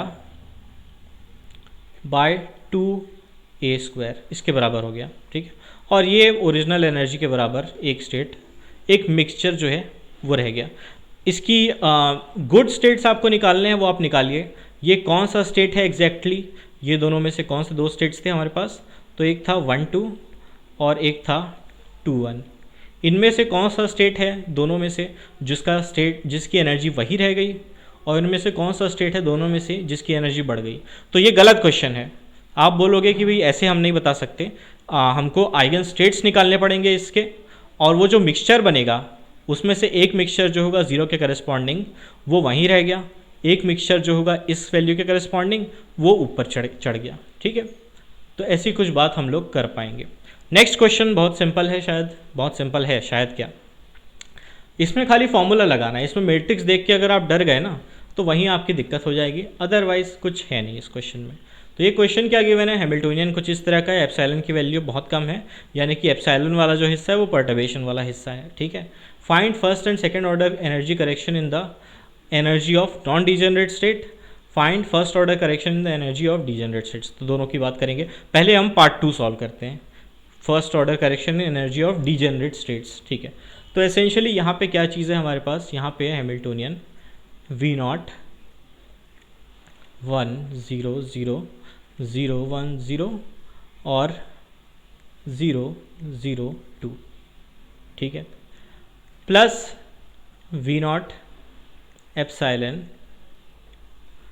-1 0 0 0 0 1 और 0 1 0, ठीक है। ये हमारे पास 2 चीज़ें। अब ऑफकोर्स आप समझ गए, ये जो है ये आपके पास ओरिजिनल हैमिल्टोनियन टाइप की चीज़ है, और ये वाला जो हिस्सा है एप्सिलॉन वाला हिस्सा जिसमें एप्सिलॉन बहुत छोटा है, वो चीज़ आपका परटर्बेशन वाला हिस्सा है जिसको हम H प्राइम बोल देते हैं, ठीक है। आपको क्या चीज़ें निकालनी है, आपको निकालनी है first order correction in energy of degenerate states. तो भाई पहले स्टेट्स तो बताओ, यहाँ पे तो मैट्रिक्स है, आइगन स्टेट्स हमको पता चले तो हम आगे बात करें ओरिजिनल हैमिल्टोनियन की। तो ओरिजिनल हैमिल्टोनियन क्योंकि ये डायगोनल मैट्रिक्स दिख रहा है तो आप सीधे सीधे बोलोगे जो जो डायगोनल में लिखा हुआ है वो हमारी आइगन वैल्यूज़ है। तो लैम्डा जो हो जाएगा V0 मल्टीप्लाई करके अगर बोलोगे, चलो बिना मल्टीप्लाई करे, जो भी डायगोनल एलिमेंट्स हैं, एक है 1, एक है 1 और एक है 2, ये तीनों इसकी आइगन वैल्यूज़ है, ठीक है। ऑब्वियसली 1 और 1 सेम है, इसलिए आप बोलोगे इसके करस्पॉन्डिंग जो भी स्टेट्स होंगे वो डीजेनरेट स्टेट्स होंगे, ठीक है। ये 1 कहाँ रखा हुआ है, तो 1 0 0 यहाँ पे रखा हुआ है, तो आप बोलोगे इसके करस्पॉन्डिंग स्टेट 1 0 0 है। ये 1 कहाँ रखा हुआ है सेकेंड वाला, तो ये रखा हुआ है 0 1 0 के करस्पॉन्डिंग, और ये 2 कहाँ रखा हुआ है, ये रखा हुआ है 0 0 1 के करस्पॉन्डिंग। तो अब आपको समझ में आ गया कि ये जो स्टेट है और ये जो स्टेट है ये दोनों डीजेनरेट स्टेट है, ठीक है। इसको मैं कह देता हूँ स्टेट 1, इसको मैं कह देता हूँ स्टेट 2 और इसको मैं कह देता हूँ स्टेट 3, ठीक है। अब ठीक है। अब मैट्रिक्स फॉर्म में चीज़ें करनी है, क्या करना है, तो जो डीजेनरेट स्टेट्स हैं उनका फर्स्ट ऑर्डर एनर्जी करेक्शन निकालना है। कैसे निकालते हैं, कैसे निकालते हैं, तो आप बोलोगे भाई मेरे को डब्ल्यू मैट्रिक्स बनाना पड़ेगा। डब्ल्यू मैट्रिक्स कैसे बनाऊंगा, तो मेरे को क्या चाहिए, मेरे को चाहिए 1 H प्राइम 1 1 H प्राइम 2, ठीक है, 2 H प्राइम 1 और 2 H प्राइम 2, क्योंकि 1 और 2 जो है वो डीजेनरेट स्टेट्स है, 3 जो है वो डीजेनरेट स्टेट नहीं है, तो 3 के बारे में हमको बात नहीं करनी, केवल उन दोनों से 2 बाई 2 मैट्रिक्स हमारा डब्ल्यू मैट्रिक्स बन जाएगा। और 1 H प्राइम 1, अब ये कैसे निकालोगे, H प्राइम तो हमको फंक्शनल फॉर्म में गिवन ही नहीं है पर मैट्रिक्स फॉर्म में गिवन है, ठीक है, तो उसका यूज़ करते हैं, उसका यूज़ करेंगे। H प्राइम कुछ ऐसा है, तो 1 का ब्रा फॉर्म में कैसा दिखाई देगा आपको, तो 1 0 0 था, आप बोलोगे ये हो गया कॉन्जुगेट ट्रांसपोज, कुछ ऐसा हो गया, ठीक है। V नॉट एप्सिलॉन बाहर निकाल लो, तो V नॉट एप्सिलॉन ये निकला हुआ है। H प्राइम कैसा है, तो वो है आपके पास 1 0 0 और 0 0 1 और 0 1 0, ठीक है, और फिर 1 स्टेट उधर से नॉर्मल मतलब कैट फॉर्म में, ठीक है। मैट्रिक्स मल्टीप्लिकेशन करना है, कुछ नहीं रखा, ठीक है, 1 0 0 इस पे मल्टीप्लाई करोगे तो आपके पास बचेगा 1 0 0, तो केवल 1 0 0 बचेगा, 1 0 0, ठीक है, तो ये आ जाएगा आपके पास V नॉट एप्सिलॉन खाली, ठीक है। तो मैं ठीक से चेक कर लूँ, इसको ऐसे मल्टीप्लाई करेंगे तो 1 0 0, ठीक है, ओके। सिमिलरली मैट्रिक्स मल्टीप्लिकेशन में आपको नहीं सिखा रहा ऑब्वियसली, 2 के लिए यही काम करते हैं, तो V नॉट एप्सिलॉन और फिर 2 स्टेट क्या था आपके पास, 0 1 0 था, ठीक है, यही मैट्रिक्स 1 0 0 0 0 1 0 1 0, ठीक है, और सिमिलरली 0 1 0, ठीक है, मल्टीप्लाई करते हैं तो ये हो जाएगा, ये सिर्फ 0 1 0 को इससे मल्टीप्लाई करेंगे तो खाली 0 0 1 सेकेंड कॉलम बचेगा बीच वाला, ठीक है, 0 0 1 को इससे मल्टीप्लाई करेंगे तो हमारे पास आ जाएगा 0, देखो अलग अलग आ रहा है, ठीक है, ऐसा नहीं है कि भाई सेम सेम स्टेट्स के लिए सेम सेम आ जाएगा, तो ये चीज़ दिख गई हमको। इसके अलावा 2H1 ये निकालना है, तो V नॉट एप्सिलॉन 0 1 0, ये वाला हैमिल्टोनियन 1 0 0 0 0 1 0 1 0 इंटू फर्स्ट स्टेट, अब ये सेम स्टेट नहीं चिपका देना, फर्स्ट स्टेट 0 0, ठीक है, और फिर ये चीज़ कितना आ रहा है तो देखते हैं, 0 0 1 है और उसको 1 0 0 से लगाओगे तो ये आ जाएगा 0, ठीक है, बढ़िया। सिमिलरली आप बोलोगे यही चीज़ जो है, क्योंकि उसका कॉन्जुगेट ट्रांसपोज के बराबर होता है 1 H प्राइम 2 जो है, इसका जो स्टार है वो इसके बराबर होता है, तो ऑफकोर्स ये भी 0 के बराबर आ जाएगा, कॉन्जुगेट कॉन्जुगेट 0 का कॉन्जुगेट 0, ठीक है। तो इसका मतलब जो डब्ल्यू मैट्रिक्स बनी हमारे पास वो कैसी बनी, सिर्फ फॉर्मूला लगाना है, मैट्रिक्स दिखा डर जाओ तो गया, मैट्रिक्स मतलब सबसे इजी क्वेश्चन, ठीक है, जहाँ पे मैट्रिक्स दिखा वहीं पे वो जो साई वगैरह के टर्म्स में हमारे पास फॉर्मूला है ब्रैकेट नोटेशन में, उसी फॉर्मूले को लगाना है, बस चीज़ों को वेक्टर्स और मैट्रिक्स के फॉर्म में रखना है, रख दिया तो आंसर आ जाएगा हमारा। और यहाँ पे क्या हमारे पास सिचुएशन आई है, केवल 1H1 आया है V नॉट, तो हमारा जो डब्ल्यू मैट्रिक्स बना उस ऊपर ही लिख देते हैं, डब्ल्यू मैट्रिक्स जो बन रहा है उसमें केवल V नॉट एप्सिलॉन अगर बाहर निकाल दे तो केवल बच रहा है यहाँ पे 1 और फिर बाकी चारों हो गए 0, ठीक। तो ऑब्वियसली इसके जो आइगन वैल्यूज़ हैं और आइगन कैट्स हैं वो कैसे होंगे, तो आप बोलोगे V नॉट एप्सिलॉन 1 0 0 0, तो डायगोनल मैट्रिक्स ये आ गया, तो आप बोलोगे इसके जो डायगोनल एलिमेंट्स है 1 है और 0, ये आइगन वैल्यूज़ हो जाएंगे, और आइगन कैट्स क्या हो जाएंगे, ये क्योंकि इसकी करस्पॉन्डिंग 1 0 की करस्पॉन्डिंग है, और ये जो है सेकेंड वाला यानी कि 0 1 के करस्पॉन्डिंग है। ये इसके आइगन स्टेट्स हो गए, यानी कि जहाँ से हम स्टार्ट किए थे 1 0 क्या था, ये सिंपली 1 था, और 0 1 क्या था, ये सिंपली 2 था। ठीक है, तो जो सेकेंड स्टेट है, सेकेंड डिजेनरेट स्टेट, अब मिक्सचर नहीं आया, ये मिक्सचर आता तो बात अलग थी। तो आप बोलोगे इसका मतलब जो फर्स्ट स्टेट है, तो ये हो गया फर्स्ट स्टेट, ये हो गया सेकेंड स्टेट, दोनों की एनर्जी शुरू में थी क्या, 1 v naught epsilon v naught के बराबर। ठीक है, तो शुरू में जैसे आपने देखा था, ये फर्स्ट स्टेट है और ये है सेकेंड स्टेट, ये दोनों की एनर्जी जो थी 1 के बराबर, और क्योंकि बाहर वी नॉट मल्टीप्लाइड है तो वी नॉट के बराबर इनिशियल एनर्जी थी दोनों की। तो ये दोनों वी नॉट एनर्जी लेवल पे थे डिजेनरेट स्टेट में।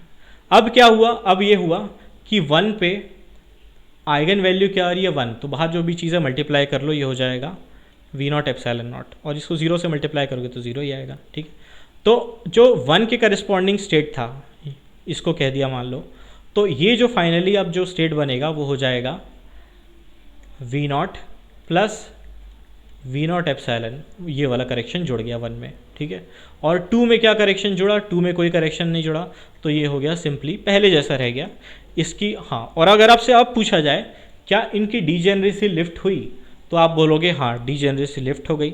इनमें गुड स्टेट्स कौन से थे, तो जो ओरिजिनल स्टेट थे वही इस बार गुड स्टेट हुए, कोई मिक्सचर नहीं आया। ठीक है, बहुत सिंपल क्वेश्चन है। एक और पार्ट है, क्या बोला गया है, first and second order correction of in energy of non degenerate state. Non degenerate state कौन सा है, तो यहाँ पे आप देख रहे हो ये दोनों डिजेनरेट है, ये वाला क्योंकि इसकी एनर्जी अलग है इसलिए ये नॉन डिजेनरेट स्टेट है। और नॉन डिजेनरेट स्टेट में आपको उसके फॉर्मूले पता है, वही फॉर्मूले बस हमको लगाने हैं। ठीक है, 0 0 1, अच्छा मैंने कुछ गड़बड़ तो नहीं किया यहाँ पे, नहीं किया। ठीक है, नॉन डिजेनरेट स्टेट में, नॉन डिजेनरेट जो स्टेट है वो थर्ड स्टेट है और वो है 0 0 1। ठीक है, और हमको फर्स्ट ऑर्डर एनर्जी करेक्शन के लिए क्या करना पड़ता है, तो उसके लिए हमको एच प्राइम, ठीक है, यही काम करना है, ये काम कर देंगे तो वी नॉट एप्सिलॉन नॉट बाहर, एप्सिलॉन बाहर आ गया, ये हो गया 0 0 1 1 0 0 0 0 0 1 1 0। ठीक है, और फिर 0 0 1, और ये चीज़ किसके बराबर आ गई, तो ये चीज़ आ गई आपके पास 0 के बराबर। ठीक है, तो थर्ड स्टेट में फर्स्ट ऑर्डर करेक्शन तो कुछ भी नहीं है, सेकंड ऑर्डर करेक्शन निकालो।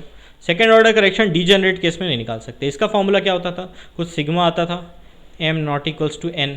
ठीक है, और फिर ऊपर क्या था, ऊपर था psi m h prime psi n का मॉड स्क्वायर, ठीक है, upon E n minus E M.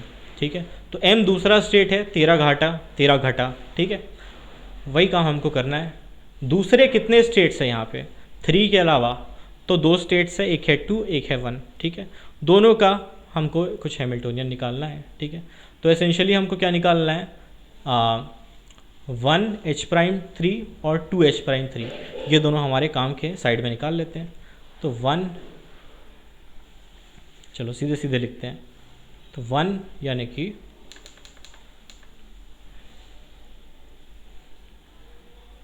1 h prime 3, ये किसके बराबर है, ये हमारे पास 1 0 0, ये 1 स्टेट है, h प्राइम ये वाला ब्रैकेट है, और 3 जो है हमारे पास 0 0 1।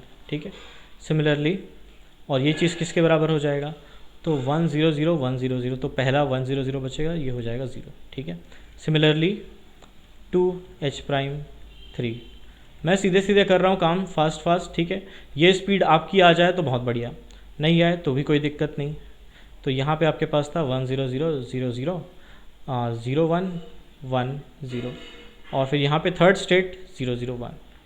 ठीक है, ये किसके बराबर आ जाएगा, तो 0 0 1 0, ये 1 के बराबर आ गया। ठीक है, और साथ में बाहर में वी नॉट एप्सिलॉन नॉट था, तो वी नॉट एप्सिलॉन नॉट यहाँ पे भी था, वी नॉट एप्सिलॉन, और ये 1 को हम कर देंगे 1 की जगह वी नॉट एप्सिलॉन। तो सेकेंड ऑर्डर करेक्शन की बात करोगे तो एक टर्म तो 0 हो गया, केवल एक टर्म बचा, इसका भी ऊपर में स्क्वायर होता है। ठीक है, तो एक टर्म बचा, एक टर्म 0 हो गया, वो लिख लिया हमने, और 3 वाला टर्म तो E3 माइनस E2 डिनोमिनेटर में बचेगा, E3 माइनस E2, और ऊपर बचा ये जो हमने निकाला है इसका स्क्वायर, तो V0 एप्सिलॉन का स्क्वायर, और ये हो जाएगा आपके पास 0 प्लस E3 क्या था हमारे पास, तो थर्ड स्टेट का एनर्जी, थर्ड स्टेट का एनर्जी आप देख रहे हो यानी कि 2, लैम्डा इक्वल्स टू 2, आप बोलोगे 2 इंटू V0, ये एनर्जी था, ठीक है। तो E3 का जो था वो था 2V0, E2 का था केवल V0, और ऊपर में V0 स्क्वायर एप्सिलॉन स्क्वायर, तो ये आ गया आपके पास एप्सिलॉन स्क्वायर इंटू, नीचे V0 बचा ऊपर, हाँ ठीक है, तो एप्सिलॉन स्क्वायर V0 के बराबर आपका सेकेंड ऑर्डर एनर्जी करेक्शन आ गया थर्ड स्टेट में, ठीक है। तो ये तरीका है, मैट्रिक्स दिख गया कोई दिक्कत नहीं, डर गए तो गए, बहुत इजी है मैट्रिक्स, मतलब चीज़ें टफ नहीं पड़ती, ठीक है। तो ये सारा काम हमने आज बहुत सारा कर लिया है, बहुत सारा क्या किया, अभी 1 घंटे 10 मिनट हुए, तो चीज़ें कंटिन्यू कर सकते हैं। नेक्स्ट टॉपिक में आ जाते हैं, ठीक है। तो नेक्स्ट टॉपिक जो है आइडेंटिकल पार्टिकल्स वाला, उसकी बात हम करेंगे। तो आप लोगों ने शायद स्टैटिस्टिकल मैकेनिक्स में कुछ पढ़ रखा होगा, अगर नहीं पढ़ा है तो कोई बात नहीं, ठीक है। तो अभी तक हम लोगों ने कहा कि भाई एक पार्टिकल है वो किसी फलाने स्टेट में है, ढिमकाने स्टेट में है, 2D में एक्स वाई दोनों के हिसाब से स्टेट लिखना पड़ता था, 1D में केवल एक्स के टर्म्स में स्टेट आता था, पर हम अभी तक जो भी बात की है वो सिंगल पार्टिकल की बात की है मोस्टली, ठीक है। मल्टीपल पार्टिकल्स की बात हम लोगों ने फॉर द मोस्ट पार्ट नहीं की है, ठीक है। तो अब जो वेव फंक्शन होता है वो एक पार्टिकल का होगा तब जब एक पार्टिकल की आप बात कर रहे हो। अगर एक सिस्टम में बहुत सारे पार्टिकल्स हैं, यानी कि आप हीलियम की बात कर लो, हीलियम में कितने 2 इलेक्ट्रॉन्स होते हैं, दोनों इलेक्ट्रॉन्स और न्यूक्लियस मिलके एक सिस्टम बनाते हैं। जो वेव फंक्शन होता है वो इस पूरे सिस्टम का वेव फंक्शन होता है। अब एसेंशियली जब हम हाइड्रोजन की भी बात करते हैं तो वहाँ पे भी हम इलेक्ट्रॉन का अकेले का वेव फंक्शन नहीं होता, वो इलेक्ट्रॉन और प्रोटॉन दोनों का वेव फंक्शन होता है। बट क्योंकि प्रोटॉन मूव नहीं कर रहा, अपनी जगह पे स्टेशनरी है, क्लासिकल जो आउटलुक की बात हमने की थी उसके हिसाब से, तो हम सिंगल पार्टिकल खाली एक इलेक्ट्रॉन के वेव फंक्शन की बात करने वाले हैं, ऐसी बात कह देते हैं, ठीक है। तो अगर मैनी पार्टिकल्स हो सिस्टम में और अलग अलग पार्टिकल्स अलग अलग स्टेट में हो इंडिविजुअली, हीलियम एटम की बात करते हैं, एक इलेक्ट्रॉन है 1s स्टेट में, एक इलेक्ट्रॉन है 2s स्टेट में, ठीक है। उनका इंडिविजुअल वेव फंक्शन आपसे पूछा जाता, आप बता देते हैं, पर एज अ पूरे सिस्टम का जो वेव फंक्शन होगा वो क्या होगा उसके बारे में भी सोच सकते हैं, वो कैसा होगा, तो उसके बारे में हम लोग बात करेंगे कि मिक्सिंग जब करते हैं पूरे सिस्टम का वेव फंक्शन की बात करेंगे तो वहाँ पे चीज़ें कैसे डिस्क्राइब होती है, ठीक है।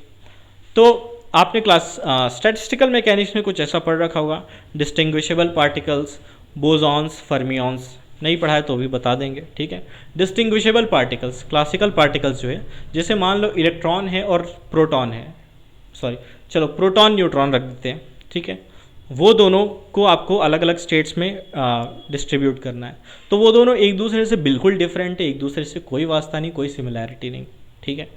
तो वहाँ पे आप क्या बोलोगे, प्रोटॉन और न्यूट्रॉन दोनों ही मान लेते 2 स्टेट सिस्टम है, ठीक है, 2 लेवल सिस्टम है, या इनफाइनाइट लेवल्स भी है, हम लोग केवल इस 2 लेवल्स के रियल में बता रहे हैं। तो क्या क्या कॉम्बिनेशन पॉसिबल है, तो हो सकता है प्रोटॉन न्यूट्रॉन दोनों नीचे वाले स्टेट में हो सकता है दोनों ऊपर वाले स्टेट में हो सकता है प्रोटॉन ऊपर हो न्यूट्रॉन नीचे, न्यूट्रॉन ऊपर प्रोटॉन नीचे, जैसे 4 अलग अलग कॉम्बिनेशन पॉसिबल है इस 2 लेवल सिस्टम की अगर बात करें तो, ठीक है। वैसे ही पर होता क्या है नेचर में जब आप हीलियम एटम की बात कर रहे हो या इन जनरल कोई भी सिस्टम होता है उसमें 2 इलेक्ट्रॉन है, हीलियम का केस हो गया, या सेम टाइप के पार्टिकल्स ही होते हैं, और नेचर में वो आइडेंटिकल पार्टिकल्स मान के उनको चीज़ें ऑपरेट होती है। नहीं समझ में आ रहा, छोड़ो, ठीक है। अगर आपको बोसॉन्स के बारे में बात किया गया, बोसॉन्स मतलब जो फोटॉन हो गया, गामा मतलब फोटॉन का सिंबल हो गया, या पायॉन हो गया पाई 0, ठीक है, या फिर हीलियम एटम हो गया पूरा एटम, तो ये सब बोसॉन्स की कैटेगरी में आते हैं, ठीक है। और आइडेंटिकल बोसॉन्स वो कुछ इस तरह का बिहेवियर शो करते हैं। वैसे ही फर्मियंस होते हैं, उसके एग्जाम्पल जो हो गए हमारे पास इलेक्ट्रॉन, प्रोटॉन, न्यूट्रॉन, मेन जो बिल्डिंग ब्लॉक्स हैं हमारे पूरी दुनिया के, इलेक्ट्रॉन, प्रोटॉन और न्यूट्रॉन, उनको वो फर्मियन की कैटेगरी में आते हैं, इंपॉर्टेंट चीज़ें, ठीक है। फर्मियन के साथ क्या होता है कि एक स्टेट में स्पिन को अगर आप इग्नोर करो, ठीक है, तो एक स्टेट में एक फर्मियन से ज़्यादा नहीं हो सकता, और स्पिन को भी कंसिडर करोगे, जैसे हाइड्रोजन एटम में अप स्पिन डाउन स्पिन, तो 1s स्टेट में ही 2 इलेक्ट्रॉन आ जाते थे, ठीक है। तो स्पिन को फिलहाल साइड रख रहे हैं, बाद में मल्टीप्लाई वगैरह कर लेंगे, ठीक। तो फर्मियॉन्स जो है एक स्टेट में एक ही बैठेगा, दूसरे को अलाउ नहीं करेगा, ये उसका सिस्टम है अगर आइडेंटिकल रहे तो 2 इलेक्ट्रॉन एक स्टेट में नहीं बैठेंगे, स्पिन को फिलहाल हटा दो तो, ठीक है। वैसे ही पर बोसॉन्स जो होते हैं वो डिफरेंट होते हैं, उनमें भी आप डिफ्रेंशिएट नहीं कर सकते। जैसे यहाँ पे आइडेंटिकल फर्मियॉन्स मतलब हीलियम में अगर 2 इलेक्ट्रॉन भरे हुए हैं तो आपने एक इलेक्ट्रॉन का नाम ए रख दिया, एक का बी रख दिया, जैसे यहाँ पे बात की है। यहाँ पे आपसे कहा जा रहा है कि एक पार्टिकल, पहला पार्टिकल जो है जिसको हम प्रोटॉन बोल रहे हैं वो नीचे है, न्यूट्रॉन ऊपर है, या प्रोटॉन ऊपर है न्यूट्रॉन नीचे है, दोनों अलग अलग चीज़ें हैं, दोनों में कुछ अंतर है, ठीक। बट यहाँ पे जो अब आप बात कर रहे हैं, यहाँ पे जब आप बात कर रहे हैं इलेक्ट्रॉन्स के लिए, तो ये भी इलेक्ट्रॉन है, ये भी इलेक्ट्रॉन है, और आप दोनों में डिफ्रेंशिएट नहीं कर सकते, दोनों एक ही तरीके की चीज़ें हैं। यानी कि आप ये दोनों को एक्सचेंज कर दो तो सिस्टम में कोई फ़र्क नहीं आएगा, ऐसा लगता है, ठीक है, या नहीं आना चाहिए, ऐसा टाइप का हम कुछ सोचते हैं, ठीक है। तो आइडेंटिकल पार्टिकल्स का जो बिहेवियर है वो इनसे कुछ अलग होता है, और आइडेंटिकल पार्टिकल्स के लिए हमको कुछ वेव फंक्शंस वगैरह कैसे होंगे, उनका डिस्ट्रीब्यूशन कैसे होगा, तो बोसॉन्स फर्मियॉन्स का कुछ इस तरीके से होता है। ये चीज़ें आपने थोड़ी बहुत पढ़ रखी होगी, ठीक है। बोसॉन्स का कैसा होता है, तो एक स्टेट में कितने भी बोसॉन्स आ सकते हैं बट वो आइडेंटिकल रहेंगे। तो जैसे आप ये दोनों सिचुएशन देख रहे हैं, डिस्टिंग्विशेबल में और बोसॉन्स में कुछ फ़र्क आ गया, दोनों पार्टिकल नीचे, दोनों एक पार्टिकल नीचे एक पार्टिकल ऊपर और दोनों पार्टिकल ऊपर, 3 ही कॉम्बिनेशन बन सकते हैं। ये दोनों को स्वैप करोगे तो कोई फ़र्क नहीं पड़ेगा, ठीक है, जो कि इस सिचुएशन से डिफरेंट है। फर्मियॉन्स के साथ क्या है, फर्मियॉन्स के नखरे एक स्टेट में एक ही आएगा, 2 नहीं आ सकते, आइडेंटिकल तो होंगे ही, ये दोनों को स्वैप करोगे तो अभी आपको अंतर नहीं दिखेगा, बट एक स्टेट में यहाँ पे कितने भी बोसॉन्स आ सकते थे वो चीज़ यहाँ पे नहीं है। और फर्मियॉन्स के बारे में आपसे बता दिया जाए कि ये स्पिन हाफ या स्पिन 3/2 या स्पिन 5/2, मतलब हाफ इंटीजर स्पिन्स वाले पार्टिकल्स होते हैं फर्मियॉन्स, ये इंटीजर स्पिन्स वाले पार्टिकल्स होते हैं बोसॉन्स। तो स्पिन 0, स्पिन 1, स्पिन 2 वगैरह वगैरह सारा कुछ हो सकता है। फोटॉन्स जो होते हैं स्पिन 1 पार्टिकल होते हैं, ठीक है। अब इनमें खास बात क्या है कि जो सिस्टम का वेव फंक्शन बनेगा वो सिमेट्रिक होता है पूरे सिस्टम का, दोनों पार्टिकल मिला के, ठीक है। और वो वेव फंक्शन कैसे बनता है, इनके इंडिविजुअल वेव फंक्शंस को मिला के, वो बात अभी करेंगे, बट जो सिस्टम का वेव फंक्शन बनेगा बोसॉन्स के लिए वो सिमेट्रिक होगा। सिमेट्रिक मतलब अगर आप दोनों पार्टिकल्स को स्वैप कर देंगे तो आपने वेव फंक्शन लिख रखा है, एक पार्टिकल का पोजीशन x1, एक पार्टिकल का पोजीशन x2, आपने दोनों को स्वैप कर दिया तो जो वेव फंक्शन मिलेगा वो ओरिजिनल वेव फंक्शन के बराबर ही मिलेगा, उसमें कोई चेंज नहीं आएगा, ठीक है। और वही चीज़ यहाँ पे भी आइडेंटिकल टाइप का सिनेरियो है, यहाँ पे भी आप स्वैप करेंगे तो कोई डिफरेंस नहीं आना चाहिए ऐसा टाइप का लगता है, बट यहाँ पे डिफरेंस आ जाता है। जैसे ही आप 2 पार्टिकल्स को स्वैप करते हैं आपस में तो एक माइनस आ जाता है, और इसीलिए इस तरह के जो वेव फंक्शन होते हैं फर्मियॉन्स के लिए, उनको फर्मियोनिक सिस्टम के लिए वो एंटी सिमेट्रिक वेव फंक्शन बनेंगे। 100 बात की एक बात, बोसॉन्स के लिए सिमेट्रिक वेव फंक्शन बनेगा, फर्मियॉन्स के लिए एंटी सिमेट्रिक वेव फंक्शन बनेगा। कैसे बनेगा अभी हमने बात नहीं की है, बस बनेगा, ठीक है। और ये पार्टिकल एक्सचेंज ऑपरेटर टाइप का डिफाइन किया गया है। तो p psi x1 x2 का मतलब होता है psi x2 x1, मतलब ये पार्टिकल्स को स्वैप कर देगा आपस में, ये p ऑपरेटर, ठीक है। तो डिफाइन किया गया, आगे उसको यूज़ करेंगे हम लोग, यूज़ क्या करेंगे रिप्रेजेंटेशन के लिए वो लिखा हुआ है। अब क्वेश्चन क्या है, क्वेश्चन ये है कि हमको पता है, मान लो भाई इनफाइनाइट पोटेंशियल वेल होता, ठीक है। इनफाइनाइट पोटेंशियल वेल में बहुत सारे स्टेट्स हैं, बट हमको पता है उसमें 2 पार्टिकल्स हैं, एक n=1 पे बैठा है, एक n=2 पे बैठा है। हो सकता है मतलब जब वो बोसॉन होगा तो दोनों का इंडिविजुअल वेव फंक्शन तो हमको पता है, दोनों का मिला के वेव फंक्शन क्या होगा ये क्वेश्चन है हमारे पास। जब वो दोनों पार्टिकल्स या तो बोसॉन्स हो तब क्या आंसर होगा, फर्मियॉन्स हो तब क्या आंसर होगा, वो चीज़ हमको देखनी बची है, ठीक है। तो उसके बारे में बात करते हैं। उसके बारे में बात करने के लिए कहेंगे कि भाई चलो नेक्स्ट पेज में जाते हैं। ओके, सो जो आइडेंटिकल बोसॉन्स है, तो एक ऐसी सिंपल एग्जांपल वही वाला हम ले रहे हैं। तो अगर बोसॉन्स है, 2 बोसॉन्स इनफाइनाइट पोटेंशियल वेल के n equals to 1, n equals to 2, ये दोनों स्टेट में बैठ सकते हैं। और तीन अलग अलग सिचुएशन, तीनों का एक दूसरे से कोई वास्ता नहीं, ठीक है। एक बार ऐसा हुआ कि भाई दोनों पार्टिकल्स जो है आइडेंटिकल है बोसॉन सा, तो और दोनों n इक्वल्स टू 1 में बैठे हुए हैं, ठीक है। तो जो कंपोजिट वेव फंक्शन होगा सिस्टम का, जब ये जो स्थिति है जिसमें दोनों पार्टिकल्स बॉटम पे बैठे हैं, तो कंबाइंड वेव फंक्शन जो होगा वो इंडिविजुअल वेव फंक्शंस के टर्म्स में कुछ ऐसा होगा। आप बोलोगे φ1 फॉर फर्स्ट पार्टिकल, इसका क्या मतलब है? इसका मतलब है φ1 फॉर फर्स्ट, चलो φ1 for first particle, φ1 for first particle, इसका मतलब जो कन्वेंशन मैं यूज़ किया हूँ, इसका मतलब है कि पार्टिकल नंबर 1 का 2/a साइन फर्स्ट स्टेट, जो अंदर वाला 1 है वो स्टेट बता रहा है, तो 1 पाई और बाहर वाला 1 x1/a, ये जो होगा साई 1 होगा। वैसे ही अगर मैं साई 2 ऑफ 1 लिखता हूँ तो ये सेकेंड स्टेट होगा फर्स्ट पार्टिकल का, तो ये हो गया √2/a साइन पाई, हाँ सेकेंड स्टेट है ना, तो 2 पाई x1/a, इसका ये मतलब है, ठीक है। और वहीं पे जो बाहर 2 है तो वो x2 यानी कि सेकेंड पार्टिकल की बात हो जाएगी। तो ये कन्वेंशन मैं यूज़ कर रहा हूँ। तो अगर सिस्टम इस स्टेट में है तो उसका जो वेव फंक्शन होगा सीधे मल्टीप्लाई करो, कोई कन्फ्यूजन नहीं।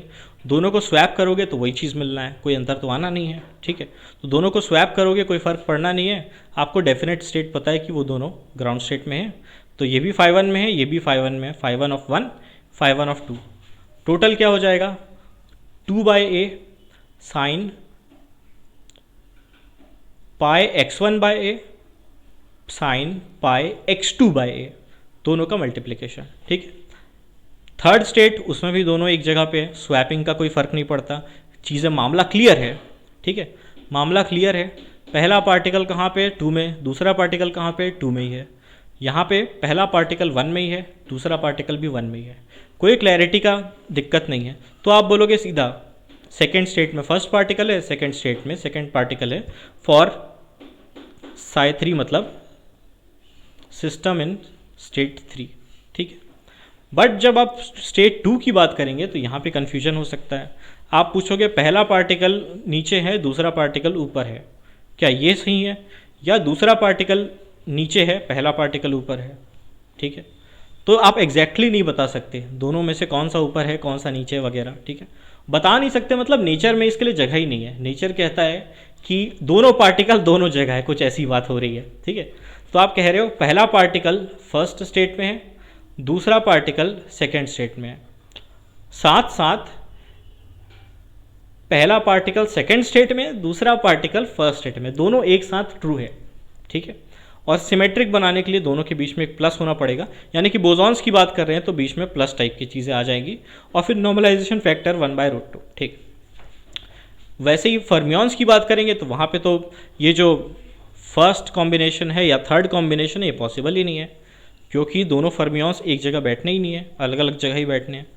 तो इसमें से पहला कौन सा दूसरा कौन सा वगैरह नहीं पता हमको, दोनों में से तो वही चीज़ हमने किया, वही काम जो यहाँ पे किया था।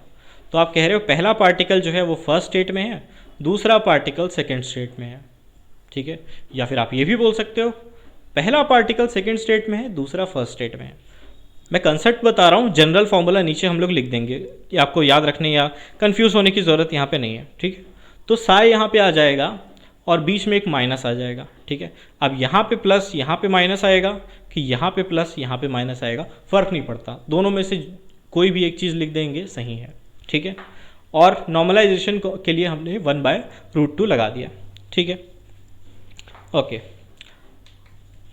जनरल फॉर्मूला, अब यहाँ पे तो दो पार्टिकल के लिए बात की थी, अगर सिस्टम में मल्टीपल पार्टिकल्स हो, ठीक है, तो फिर अब बोसॉन्स फर्मियंस के टर्म्स में बात मैं नहीं कर रहा हूँ, अब मैं बात कर रहा हूँ अगर आपको सिमेट्रिक वेव फंक्शन बनाना है उन पार्टिकल्स के इंडिविजुअल वेव फंक्शंस को मिला के, तो कुछ ऐसा बनेगा, और अगर आपको एंटी सिमेट्रिक वेव फंक्शन बनाना है तो कुछ ऐसा बनेगा, ठीक है। अब मैं ये बात आपको नहीं कह रहा हूँ कि आप सिमेट्रिक वेव फंक्शन बोसॉन्स के लिए ही बनाएंगे, ये चीज़ मैं आपसे नहीं कह रहा हूँ। और एंटी सिमेट्रिक आप फर्मियंस के लिए ही बनाएंगे, ऐसा भी मैं नहीं कह रहा हूँ, ठीक है। क्यों नहीं कह रहा हूँ, उसका मतलब उसका पीछे रीज़न ये है कि इसके बाद हमको, जैसे आप इलेक्ट्रॉन की बात करते हैं तो इसमें हमने स्पिन को कंसिडर नहीं किया है, स्पिनलेस के लिए ये सारी चीज़ें लिखी हुई हैं। तो जो स्पिन वाला पार्ट है वो भी हमको यहाँ पे चिपकाना पड़ेगा साथ में, ये पूरे वेव फंक्शन के साथ एक स्पिन वाला पार्ट भी, मतलब स्पिन वाला जो वेव फंक्शन है एक्स, वो भी हमको जोड़ना पड़ेगा। अब ये अप स्पिन होगा, डाउन स्पिन होगा कि मिक्स होगा दोनों का, ये हमको नहीं पता, ठीक है। और जब मिक्स वाला स्टेट है तो मिक्स वाले के लिए हमने पढ़ा था प्लस डाउन अप बाय √2 या माइनस बाय √2, ऐसा कुछ कॉम्बिनेशन हम लोग यूज़ करते थे। तो आपने पढ़ा था जब हम लोग स्पिन कपलिंग करते हैं तो 0 जो स्टेट है वो एसेंशियली क्या होता है, वो होता है 1/√2 up down minus down up, ठीक है। और 1 0 जो स्टेट होता है स्पिन ट्रिपलेट में वो होता है 1/√2 up down plus down up, ठीक है। तो ऑब्वियसली ये वाला जो है ये एंटी सिमेट्रिक है और ये वाला जो है सिमेट्रिक है। तो ओरिजिनल वेव फंक्शन जो भी बनाना है हमको, बोसॉन्स के लिए हमको बनाना है एक सिमेट्रिक वेव फंक्शन टोटल, ठीक है। तो आप इसको बनाने के लिए एंटी सिमेट्रिक वेव फंक्शन और एंटी सिमेट्रिक स्पिन इसको मिला के भी बना सकते हैं, symmetric wave function symmetric spin इससे मिला के भी बना सकते हैं। यहाँ पे भी फर्मियंस की बात कर रहे हैं तो वेव फंक्शन जो है ये कॉम्बिनेशन करके जो वेव फंक्शन बना रहे हो ये आप सिमेट्रिक ले लो, स्पिन एंटी सिमेट्रिक ले लो, या इसको एंटी सिमेट्रिक ले लो, स्पिन सिमेट्रिक ले लो, ये सारा कुछ पॉसिबल है, ठीक है। तो बनाना आपको टोटल जो वेव फंक्शन बनाना है वो आइडेंटिकल, फर्मियंस के लिए आपको एंटी सिमेट्रिक बनाना है जो टोटल वेव फंक्शन बनेगा, ठीक है। सिमेट्रिक मतलब प्लस इंटू माइनस टाइप की बात कर लो, plus into minus equals to minus, plus into minus equals to minus, वैसे यहाँ पे minus into minus equals to plus, minus plus into plus equals to plus. तो कुछ वैसा फंडा हमने लगाया है और हम वेव फंक्शन बनाएंगे फर्मियंस और बोसॉन्स के लिए, तो इन चीज़ों का हमको ध्यान रखना पड़ेगा, ठीक है। ऐसे समझ में नहीं आएगा, मतलब मेन बात ये समझ लो कि भाई अगर आप ये दो एग्जाम्पल आपको समझ में आ जाए कि भाई बोसॉन्स टाइप का केस है तो उसमें, और स्पिनलेस वाला केस है, स्पिनलेस बोसॉन्स स्पिनलेस फर्मियंस, तो आप बोलोगे कि भाई हमको स्पिन वाले हिस्से की चिंता करने की ज़रूरत नहीं, जो भी वेव फंक्शन बनाना है हमको सिमेट्रिक बनाना है, तो जो बनेगा कॉम्बिनेशन वो केवल सिमेट्रिक बनेगा। ऐसा मानते हुए हमने ये सारे कॉम्बिनेशंस बनाए हैं। जो 2 स्टेट है उसमें सिमेट्रिक वेव फंक्शन कुछ इस तरीके से बनेगा, ठीक है। फर्मियंस के बारे में बोला तो 1 और 3 टाइप का केस पॉसिबल ही नहीं है, केवल 2 टाइप का केस पॉसिबल है, और वेव फंक्शन उनको बनाना है एंटी सिमेट्रिक, एंटी सिमेट्रिक बनाना है। और स्पिन की बात हम नहीं कर रहे, स्पिन की बात नहीं कर रहे तो सिमेट्रिक नहीं बनाना, केवल एंटी सिमेट्रिक वाला हिस्सा बना दिया यहाँ पे, ठीक है। ये चीज़ ध्यान में है नहीं है, एक क्वेश्चन करते हैं, थोड़ा फिक्स हो जाना चाहिए, ठीक है। तो एक क्वेश्चन कर लेते हैं, ओके।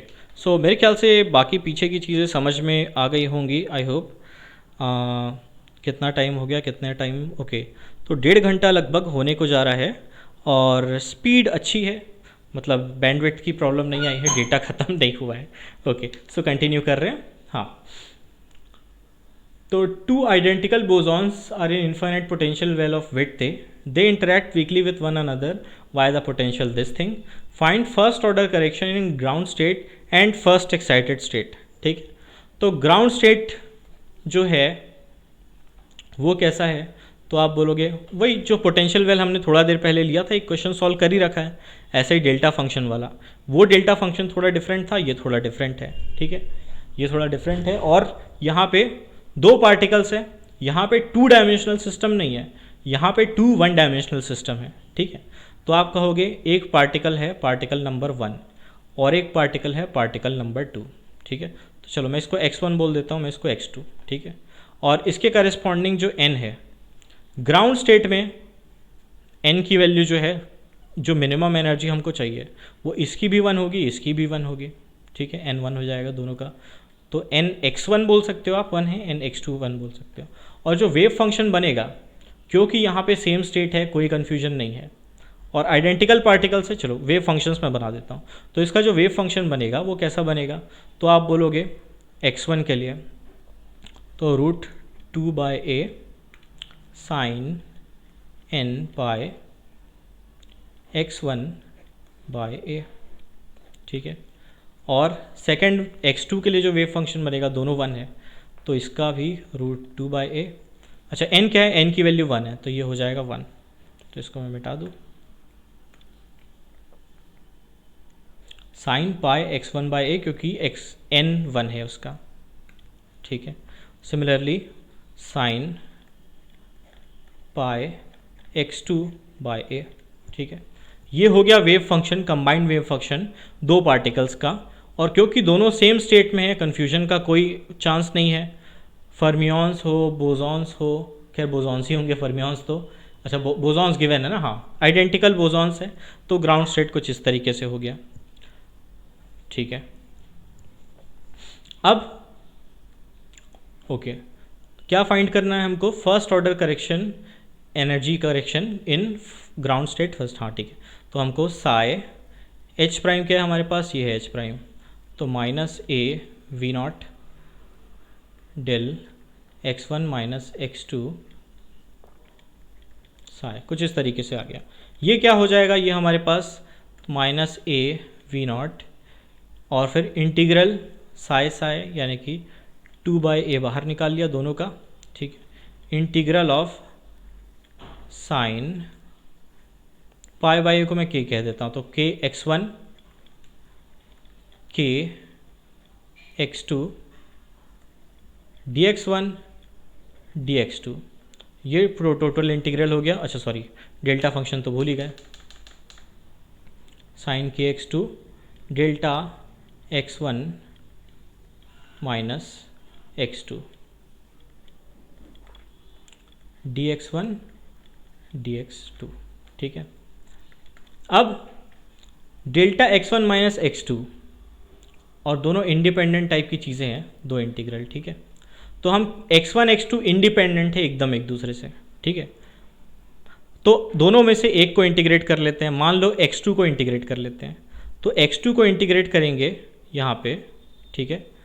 तो sign k x2 delta x1 minus x2 dx2, और x2 x1 के बराबर है, तो x2 को x1 के बराबर रख देंगे, ये इंटीग्रेशन बन जाएगा आपके पास -a/v0 2/a, और एक ही इंटीग्रेशन बचेगा साइन k x1, और ये जो साइन इंटू डेल्टा है ये इंटीग्रेट होके x2 बन गया x1 के बराबर, तो साइन k x1 यानी कि साइन स्क्वायर k x1 हो गया दोनों मिला के, और एक ही इंटीग्रेशन बचा dx1, तो इसको हटाओ, यहाँ पे sine square k x1 dx1 ये इंटीग्रेशन हो गया, और कहाँ से कहाँ तक, फुल रेंज में 0 से a, ठीक है। इसको इंटीग्रेट कर लोगे, साइन स्क्वायर इंटीग्रेट करना आता है, जो भी वैल्यू आई वो हो गया आपका first order correction in energy in ground state, ठीक है। अब वैसे ही फर्स्ट एक्साइटेड स्टेट है, ये मैं आपको बतौर होमवर्क दूंगा, ठीक है। इजी काम मैंने खुद कर लिया, हार्ड काम आपको होमवर्क के लिए दे दिया, okay. So as a homework मैं देने वाला हूँ, तो चलो मैं स्टेट तो मैं बना देता हूँ। तो जो सेकेंड एक्साइटेड स्टेट है, इसमें क्या होने वाला है, इसमें जो n है उसकी वैल्यू क्या होगी, तो हमने थोड़ा देर पहले ये काम किया था, वहाँ पे x y था, यहाँ पे x1 x2 है, तो n की वैल्यू 1 1, ये तो ग्राउंड स्टेट हो गया। अब x2 है, x1 2 पे है, x2 1 पे, या ये 1 पे है, ये 2 पे है, ये दोनों आपके डीजेनरेट स्टेट बन गए, ठीक है। हाँ डीजेनरेट स्टेट बन गए। अब आपको डीजेनरेट पर्टर्बेशन थ्योरी लगाना पड़ेगा, और कंबाइंड वेव फंक्शन क्या बनेगा इस सिचुएशन का, तो कंबाइंड वेव फंक्शन, अच्छा डीजेनरेट पर्टर्बेशन थ्योरी आपको लगाना पड़ेगा कि नहीं लगाना पड़ेगा, ओके नहीं, खैर अलग अलग पार्टिकल्स है ना, तो डीजेनरेट पर्टर्बेशन थ्योरी की बात नहीं होगी यहाँ पे एसेंशियली डीजेनरेट पर्टर्बेशन थ्योरी की बात तब होती है जब दो डिफरेंट स्टेट्स होते हैं, ठीक है। तो मैं ये नहीं कह रहा हूँ, यहाँ पे एक चीज़ ध्यान देने की बात है, ये डीजेनरेट पर्टर्बेशन थ्योरी से क्यों डिफरेंट है, ये गलत है, ठीक है। मैं लिख ही देता हूँ। ऐसा लगता है इसको देख के कि यहाँ पे डीजेनरेट परटर्बेशन थ्योरी लगेगा, जो कि गलत है। क्यों गलत है? क्या दो अलग अलग स्टेट बन रहे हैं? एक बार x1 2 रहा, x2 1 रहा, और एक बार x1 1 रहा, x2 2 रहा। नहीं, वैसा नहीं है। है कैसा सिचुएशन ऐसा है कि दो लेवल्स हैं, एक में एक पार्टिकल है, एक में एक पार्टिकल है। इसमें से वन कौन सा है, इसमें से टू कौन सा है, x1 वाला कौन सा है, x2 वाला कौन सा है, नहीं पता हमको। मिक्सचर है दोनों का, तो दोनों का एक मिक्स है, क्योंकि हम आइडेंटिकल बोसॉन्स की बात कर रहे हैं, ठीक है। और फिर दोनों का मिक्सचर कैसा है, तो वो वेव फंक्शन हमने थोड़ा देर पहले बनाया था। बोसॉन्स है, सिमेट्रिक बनेगा, तो 1/√2, तो ये हो गया पहला 2 पे, दूसरा 1 पे, प्लस पहला 1 पे, दूसरा 2 पे। ये वेव फंक्शन बन गया, ठीक है। इस वेव फंक्शन में क्योंकि सिंगल स्टेट है, तो डीजेनरेट परटर्बेशन थ्योरी नहीं लगेगी, नॉन डीजेनरेट परटर्बेशन थ्योरी लगेगी। उसको लगाओगे, सॉल्व करोगे, नॉन डीजेनरेट परटर्बेशन थ्योरी, दोनों का वही वो डेल्टा फंक्शन वाला सिस्टम है, ठीक है। डेल्टा फंक्शन वाला सिस्टम है, और जो भी आंसर आया उसको यूज़ कर लोगे, ठीक है। तो जो भी आंसर है आपका, वो फर्स्ट ऑर्डर एनर्जी करेक्शन आप सेकेंड स्टेट के लिए, तो ये फर्स्ट एक्साइटेड स्टेट यानी कि सेकेंड स्टेट के लिए ये सिचुएशन है, wave function non degenerate perturbation theory लगाओगे, ठीक है। तो यहाँ पे x1 x2 दो डिफरेंट पार्टिकल हैं। अगर एक ही पार्टिकल 2 डायमेंशन में होता, एक्स वाई वाला सिस्टम होता, तो ये नॉन डीजेनरेट थ्योरी नहीं लगता, तब आप डीजेनरेट थ्योरी लगाते, जैसा हम पहले कर चुके हैं, ठीक है। तो दो अलग अलग टाइप के प्रॉब्लम है, एक टाइप के दिख सकते हैं और वो आपको आगाह कर दिया गया है। सिस्टम ऑफ मैनी पार्टिकल्स, इसके बारे में हम लोग इतनी ही बात करने वाले हैं फिलहाल, ठीक है। स्पिन वगैरह की बात मैंने बता दी है, आप उस चीज़ को अलग से पढ़ सकते हैं। मेरे ख्याल से मैं उसको और फर्दर आपको नहीं बताऊंगा, ठीक है। लाइक शेयर सब्सक्राइब, दूसरों को बताएं भाई इस फलाना कोर्स चल रहा है, ये आपके किसी काम आ सकता है तो ठीक है, नहीं आ सकता तो कोई दिक्कत नहीं, ठीक है। तो ठीक है, मिलते हैं नेक्स्ट टाइम। इसके बाद क्या चीज़ें बची है, परटर्बेशन थ्योरी ख़त्म हो गया, टाइम डिपेंडेंट परटर्बेशन थ्योरी बचा है, वो चीज़ भी मैं या तो पहले लूँ कि कुछ टॉपिक्स कवर करके लूँ। तो नेक्स्ट जो है मैं वेरिएशनल थ्योरम कवर करने वाला हूँ, और WKB, ये दोनों टॉपिक्स में नेक्स्ट कवर करने वाला हूँ। उसके बाद या तो टाइम डिपेंडेंट लूँगा या नेक्स्ट टॉपिक टाइम डिपेंडेंट लेता हूँ, फिर ये दोनों कवर करूँगा, ठीक है। तो फिलहाल परटर्बेशन के लिए इतना ही। परटर्बेशन थ्योरी बहुत इंपॉर्टेंट टॉपिक है, भर भर के क्वेश्चन आते हैं, मतलब क्वेश्चन आना है, आप मान के चलो परटर्बेशन थ्योरी से क्वेश्चन नहीं आएगा, इसका प्रोबेबिलिटी डिस्ट्रीब्यूशन बनाओगे ना, कौन सा टॉपिक कितना आएगा, तो जो पीक पे मिलेगा वो परटर्बेशन थ्योरी आपको मिलेगा, ठीक है। सो परटर्बेशन थ्योरी अच्छे से पढ़िए, अच्छे से क्वेश्चन उसको देख लीजिए, और नेक्स्ट टाइम हम लोग मिलते हैं, ठीक है। सो फिलहाल करते हैं स्टॉप, गुड बाय, प्रैक्टिस करते रहो, पढ़ते रहो।